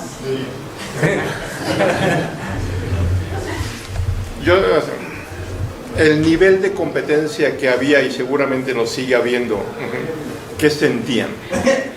Eso tú me lo dijiste a mí, porque ya hace unos años me dice Ricardo, es que nosotros sí competíamos contra ustedes, la bronca es que ustedes no competían contra nosotros. La verdad, sí, nosotros estábamos tan clavados en nuestro rollo. Y mira, y César siempre fue un escalador natural, siempre muy bueno. Yo que iba a andar compitiendo, güey. Yo estaba pujándole, castigando la lonja para poderme trepar alguna cosa. Sí, entonces, bueno, esa era la verdad. Y a César lo conozco perfectamente. Su enfoque no era ganarle a nadie, era hacer lo que le daba la gana. Lo que sí te puedo decir, Ricardo, es de que yo no sentía competencia, sentía motivación. Sí. Porque, sí, pues tal vez se entienda porque, mal, pero o sea, sí. El que tú tengas gente alrededor para finalmente estarte midiendo, hace que finalmente haya motivación. Ah, sí. Es que eso generó un movimiento. Es la competencia sana. Sí. Ese momento a mí me gustó mucho porque fue un momento que siento que la escalada avanzó mucho. El nivel progresó, empezó a haber más gente escalando. Poquito después llegó Germán, llegó con un empuje bien fuerte. Entonces empezó a ser como la plataforma para más cosas. O sea, sí, primero fueron lógicamente que visitó Sergio Fitch, Pedro Díaz, Juan Gabriel Nieto y Edgar Campos. Inclusive Gustavo llegó a ir, Andrés Iriar. Pero yo siento que ese fue como, se puede decir, un antes, y a partir de nosotros fue un después. Entonces, porque también éramos una generación más joven. O sea, no había muchos años tal vez de diferencia, pero de experiencia sí, la mentalidad era otra. O sea, empezamos a enfocar las cosas de otra manera. Yo creo que eso fue lo que nos ayudó a que hubiera ese levantamiento, entiéndase, como un movimiento de mejora, ¿no? Se dan cuenta de que eso lo puedes mencionar hoy y hace 35, 30 y tantos años no se podía. 40 años.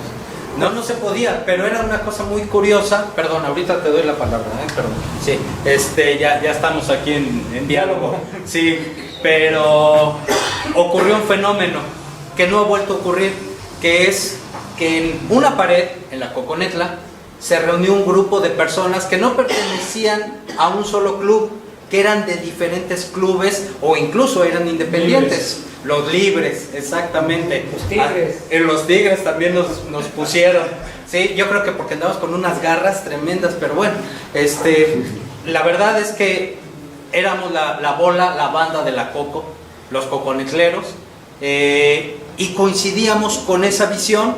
Germán, Adrián, Carsolio, digo, César, Miguel Ángel Gómez, Eduardo Mosqueda, Alan, ¿no? Un poquito después también, pero fue esa camada que por qué se reunió en ese lugar, por qué con objetivos semejantes. Miguel también, desde luego, no, tú sí estás ruco, pero bueno, Talavera, ¿no? En fin, fue un montón de gente que tuvimos esa oportunidad y coincidimos sin que nos pusiéramos de acuerdo, pero traíamos la misma vibra.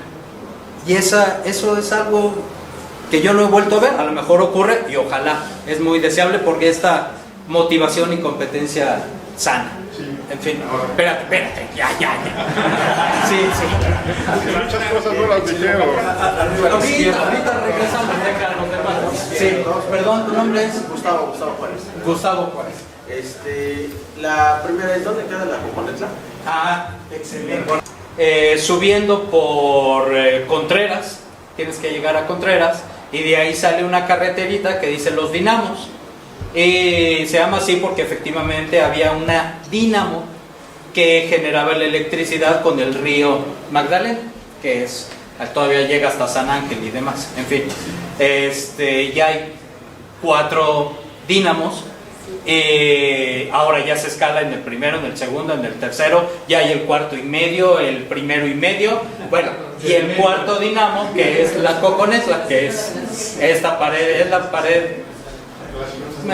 clásica o tal vez más alta de la zona. Tal vez el segundo dinamo también es bastante grande, pero es predominantemente escalada en grieta.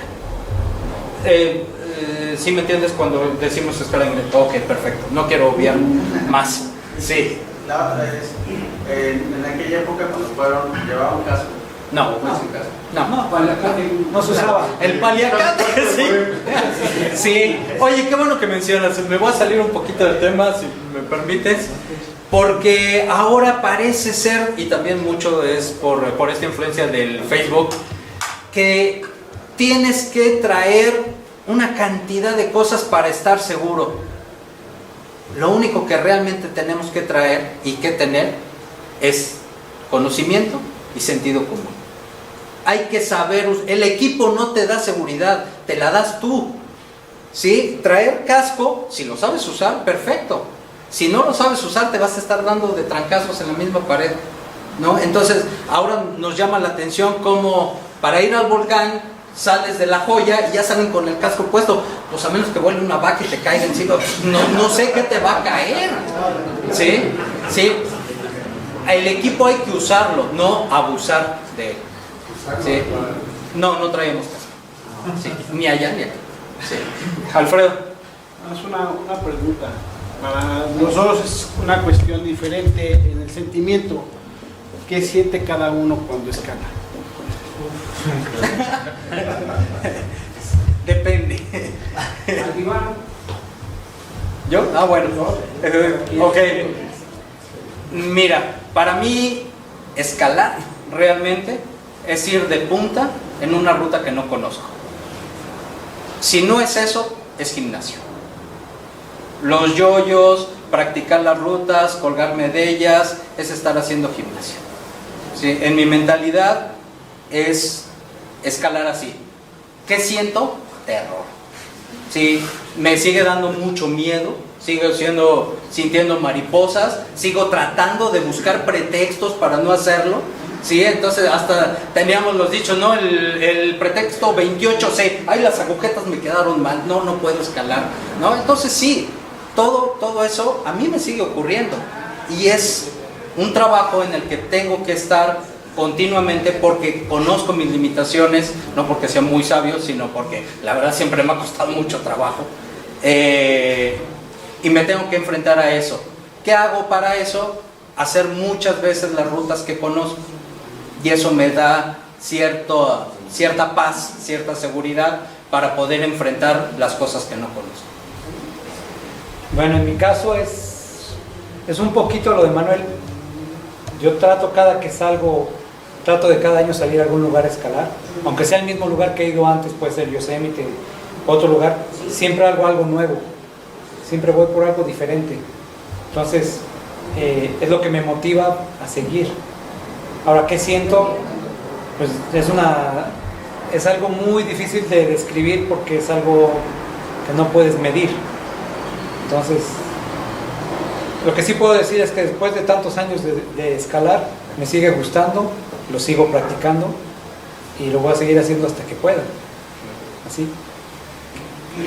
Lo que sí puedo comentarte es que es como un trabajo mucho de introspección. O sea, aunque vayas a hacer la misma ruta, no siempre es igual. No siempre es igual. No vas con el mismo humor, no vas con la misma, tal vez, disposición. El clima no es el mismo. Pero finalmente la sensación de tocar la roca, de sentir que te mueves, de que te puedes caer, te puedes lastimar, pero tienes que prever todo eso que no suceda. Para eso entrenamos, para eso aprendemos la técnica, ¿no? Pero el día que me deje de divertir o de sentir satisfacción, que es una cosa bien personal, lo voy a dejar de hacer. Claro. Pero que sí me sirve buscar también a alguien que tenga un objetivo similar al mío para entonces poder compaginar. Yo he tenido la fortuna de escalar con diferentes personas. Normalmente somos amigos y si no terminamos siendo amigos. Y esa es otra cosa que te da la escalada, te da una amistad que no vas a encontrar en ningún otro lugar, en ningún lado. Entonces es algo que me sigue gustando. De mis amigos más recientes, Tadino, ya tiene unos años también que nos conocemos. Gracias a Talavera, ¿no? Pero sí, o sea, el día que no sea divertido y sea algo que me inspire, por decir, porque también te inspira, lo dejo de hacer. Hay una frase de Bridwell que decía, ¿cómo era? De que si la escalada te daba miedo, no, si lo divertido de escalar es el miedo que vives en eso, entonces escalar el Capitán es como estar en Disneylandia. Sí, divertidísimo. Sí. En fin, Crispin, ahorita Ari, ¿sí? Una preguntita sobre lo que estás. ¿Crees que como deporte entre a las Olimpiadas? ¿Ya entró? No, ya entró.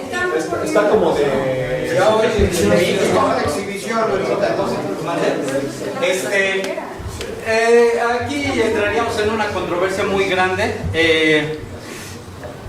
Desde luego la escalada deportiva implica ciertos movimientos que tienen que ver con la escalada. Sí, de la escalada de la que estamos hablando es otro boleto. Esa sí seguro jamás va a entrar a las Olimpiadas. Es aburrida. Sí. Verla es aburrido. Ari. Yo quiero hacerte, Manuel, una mentada pública. Bueno, pues ya sabes, con mucho cariño. No, es broma. Lo que pasa es que ahorita estoy haciendo cuentas y hace más de 14 años que decidí que tú fueras la persona que me instruyera para empezar a hacer una planeación o un entrenamiento para una gran pared, y me doy cuenta que aplicaste exactamente lo que hiciste, ¿no? O sea, yo sabía, exacto, era una salvajada, pero sí, y yo te mentaba la mano todo el tiempo, y no, o sea, y lo supiste, ¿no? Sí, porque Manuel sí me aplicó la de meter piedras en mi mochila, la de hacerme caminar desde el pueblo hasta el cuarto Dinamo, y yo decía, ¿para qué carajos, no? O sea, si para eso están los gimnasios. Y Manuel me presentó a Raúl, gracias a Raúl también tuvimos un espacio para poder pues entrenar la parte del cardio. Sin embargo, o sea, ahorita me está cayendo el 20 con toda la descripción que haces, que no se te fue ninguna, ¿no? O sea, ni la de la mochila, ni la de quitarte equipo para escalar con menos equipo, y la de no bajarte. Y Manuel me iba a dejar al Dinamo, y al final decía, no vengo por ti hasta dentro de 2 días. Y me quitaba el dinero y cosas de ese Mira, en lo que se convirtió. Ella creyó que era de gratis. Pero bueno, la verdad es que yo les puedo decir, bueno, mucha gente ha ido al valle, y me acuerdo que después de bajar de nuestra primera pared, los penis que tenía, fui rápidamente a un teléfono y buscar un teléfono, y no estabas en tu casa, pero le dejé un mensaje de voz diciéndole, gracias por las chingas que me pusiste, porque finalmente el yosemitazo, por supuesto que te da, pero es más llevadero. Muchas veces nos mandó a Pachuca sin absolutamente nada de equipo para sentir el frío, como esta escalada pachuquera de que te cala los huesos cuando está haciendo frío y tú estás escalando, y todavía tienes que bajarte y seguir escalando y escalando.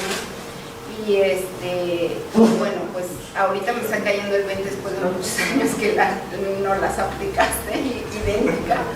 Y bueno, pues parte de esta historia también ya la conocía porque César también me había compartido esta historia, y bueno, siempre con César ha sido un aprendizaje poder compartir la escalada. Gracias. Gracias, David. Bravo.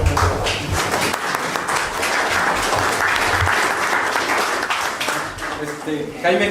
Yo una pregunta sobre cuál fue su sensación cuando llegaron las levas.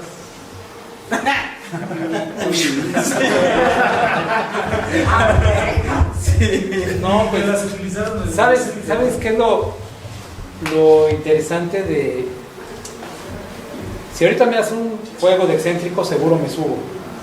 Seguro los voy a usar correctamente, pero voy a pasar miedo. ¿Cuál es la ventaja de las levas? Las levas no te hacen mejor escalador, te facilitan la protección donde antes no podías proteger. Sobre todo ahora que hay unas tan pequeñitas y unas tan grandotas, que lo que hacen es ampliar tu rango de seguridad. Entonces eso te permite desarrollar más tu escalada. Pero no son una prueba de tontos. O sea, hay gente que las pone, yo veo en videos, los videos que sale gente escalando, aparentemente muy experimentados, sí, son escaladores excelentes, pero no la saben poner. Tienen una técnica adecuada y ahí se va. Y muchas veces ves que les ponen ahí se va. Entonces, ¿qué pasa? En mi caso, yo desde el 81 no uso excéntricos. Si me los dan, los uso. Pero, ¿para qué? Sí. ¿Para qué? El tilín, tilín es bien bonito como suena.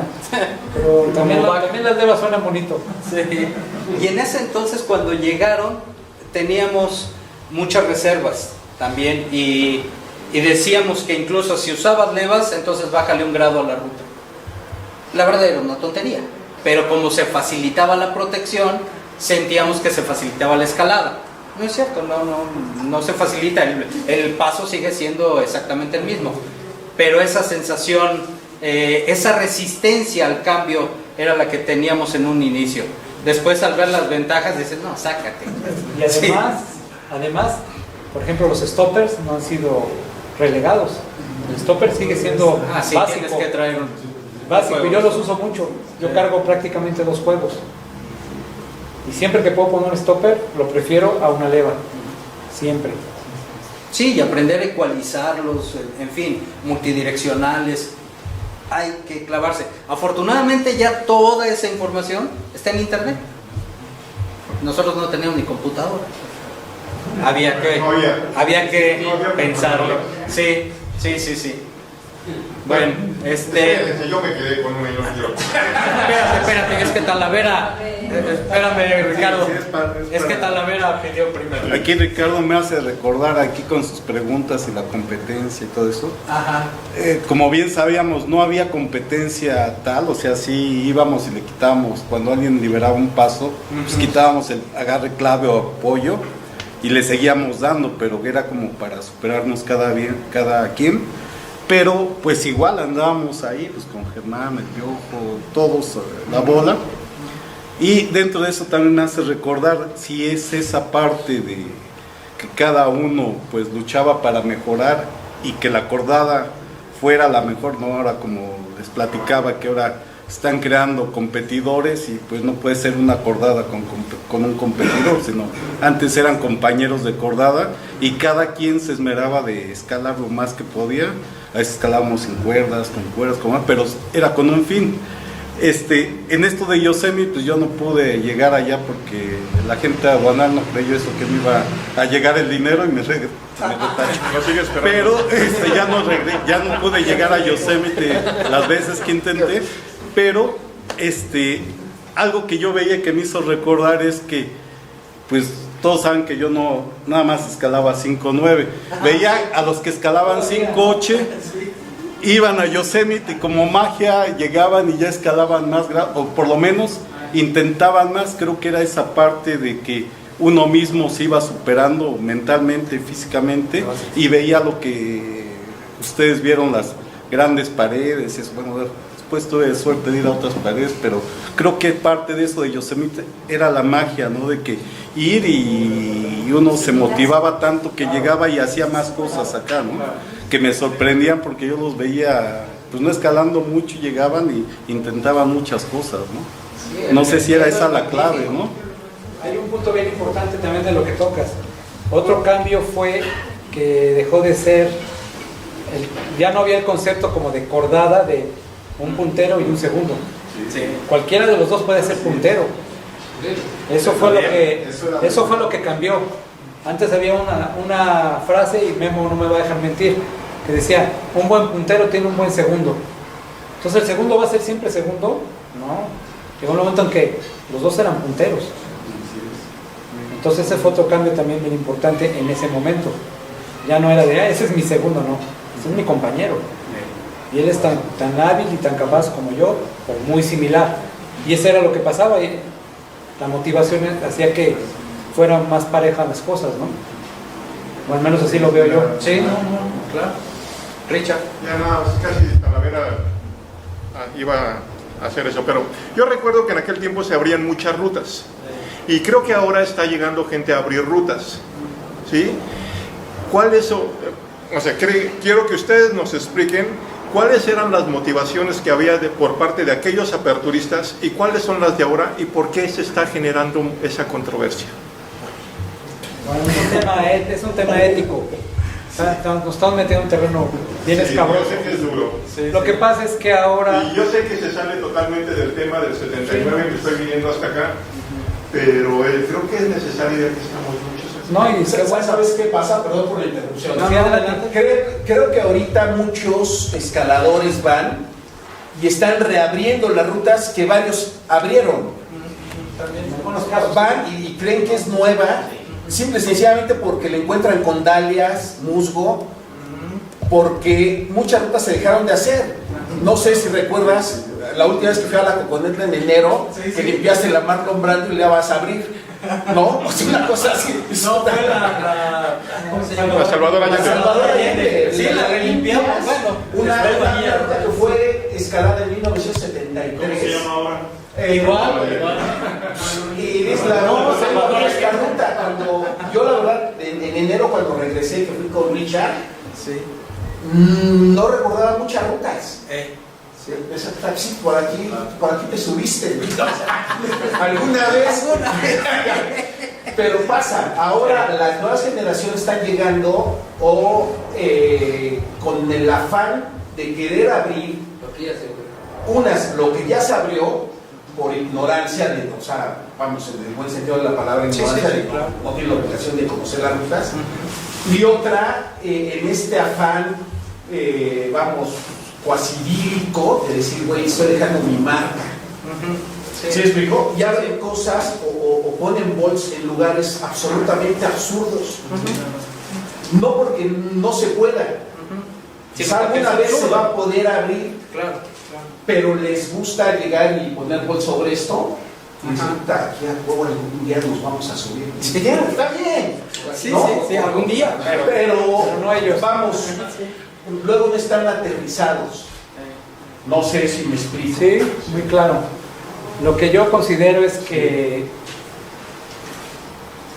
están recurriendo a tácticas que no son de la escalada de fisura. Número uno. ¿A qué me refiero? Nosotros acostumbrábamos a abrir las rutas de punta. Ahora lo que hacen, se bajan como si fuera escalada deportiva. No tengo ningún problema con la escalada deportiva, pero eso se practica en los lugares de escalada deportiva. Llegan y entre dos rutas clásicas meten bolts porque dicen, por aquí puede salir algo. Y primero la masacran con bolts antes de intentarla. Y cuando ven que está muy lejos de sus capacidades, ahí se queda. Pero ya tiene nombre, ya tiene grado, no se ha escalado. Bueno, en aquella época no solamente no podíamos ponerle nombre a una ruta que estuviéramos intentando. Si alguien limpiaba, si César limpiaba la ruta, claro, tenía que ir de punta y limpiando ahí con el sacanueces, me acuerdo perfecto de varias rutas así, limpiando y protegiendo y le seguía. Nada de que me cuelgo, que nada. Por supuesto eran grados más sencillos quizá, pero en ese momento era lo máximo que se podía hacer. Y lo estábamos haciendo así, pero si alguien se descolgaba y limpiaba la ruta, esa persona no le podía dar. Él le hacía el trabajo a que llegara otra persona que la abriera de punta, que la escalara por primera vez de punta, sin caídas. No valía colgarse, no valían caídas, y si llegaba al final de la ruta, entonces podía ponerle nombre. Ahora no, ahora se arman las rutas y se les pone nombre sin haberlas escalado. Son paradigmas diferentes, no coincido tampoco con ellos, porque entonces vamos a acabar barrenando todas las paredes cuando todavía no podemos escalarla. no digamos el colmo de agujerar la pared o de pegarle agarres para poderse subir. Forzar la pared a mis limitaciones, creo que eso no se vale. Creo que hay que tener la humildad como para decir, no tengo el nivel para escalarla, ya vendrá otra generación que pueda subir. No sé si contesté. Y hay otra cuestión también, que ahora hay mucho escalador de Facebook. O sea, no escalan mucho, pero todo te lo ponen ahí. Entonces se crea... Pero las fotos de las selfies se ven chidas. Entonces se está creando la cultura de miren lo que hago, aunque no lo hagan. Entonces hay una línea muy delicada que se está transgrediendo y yo creo que eso no es muy sano para la actividad. Pero ¿qué pasa? Que estamos en la cultura de la prontitud y entre más rápido se sepa lo que hago o lo que se supone que hago, es muy importante, no el logro en sí. Y César, no lo he querido decir, pero yo sí lo voy a decir. Él tiene una frase que dice, desgraciadamente, en el caso de la Coco, hay muchos que ya llegaron tarde a la fiesta, ya no les tocó el pastel. Sí, hay otras paredes. Yo tengo otra pregunta, me levanté no para decir que Okay. Yo veo aquí, que ya vayanse enfriando. No, antes que nada, como lo dije al principio, no me da mucho gusto que esta sala esté llena. Pues ese es el objetivo, es el propósito. He hablado con ustedes, con mi buen amigo Memo, ustedes también. Que hay caras nuevas, entonces creo que la plática anterior también le hice la pregunta a César. ¿Qué le dicen a los jóvenes, a los que están en eso, a los que les falta un buen tramo por hacer? ¿Algún consejo? ¿Qué les puedes decir? ¿Qué les puedes decir también? No me lo tomes a mal, pero aquí no los veo. Aquí no están. Ojalá estuvieran. Sí, falta.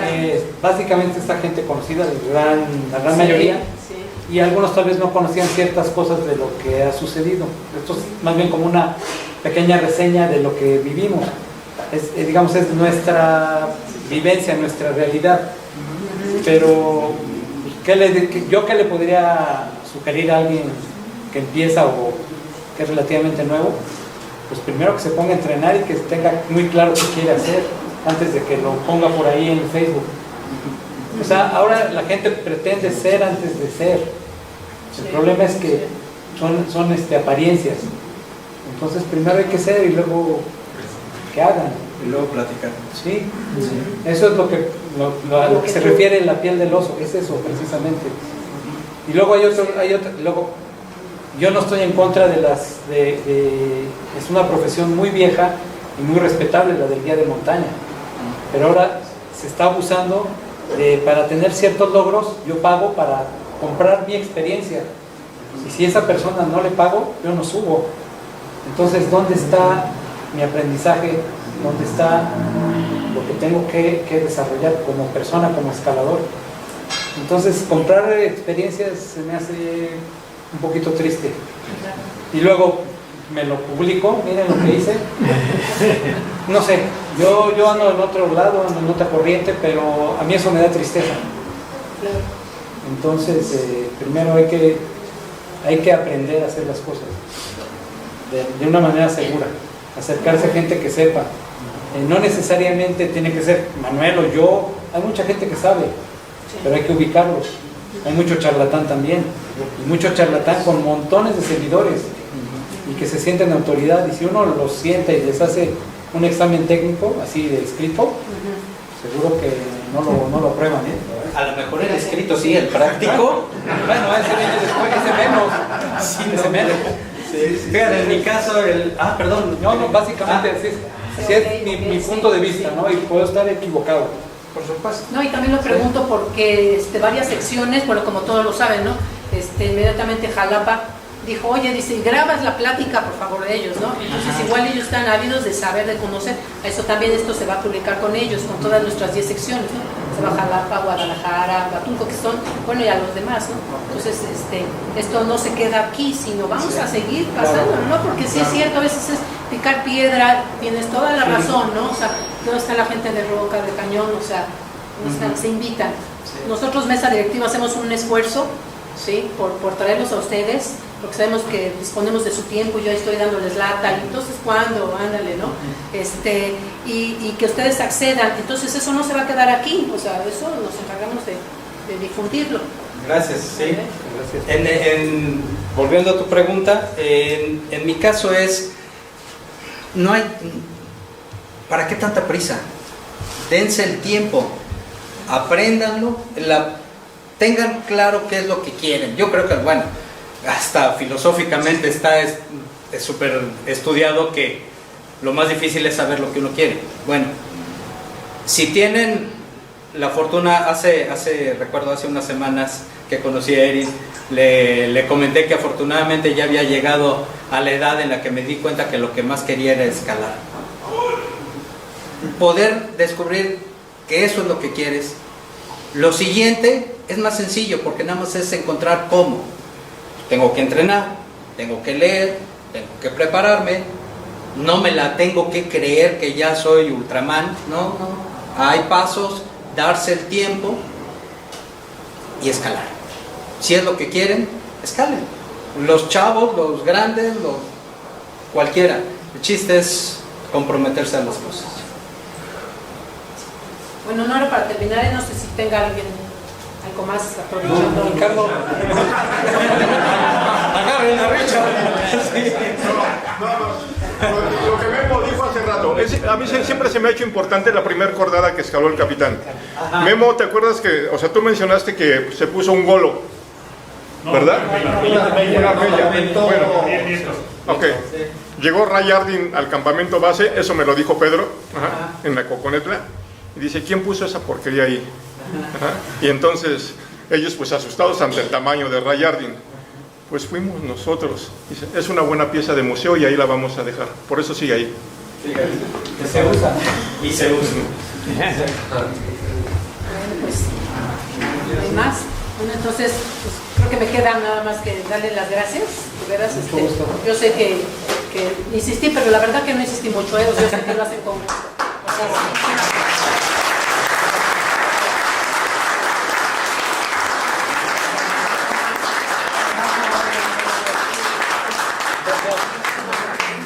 Gracias, muy amable.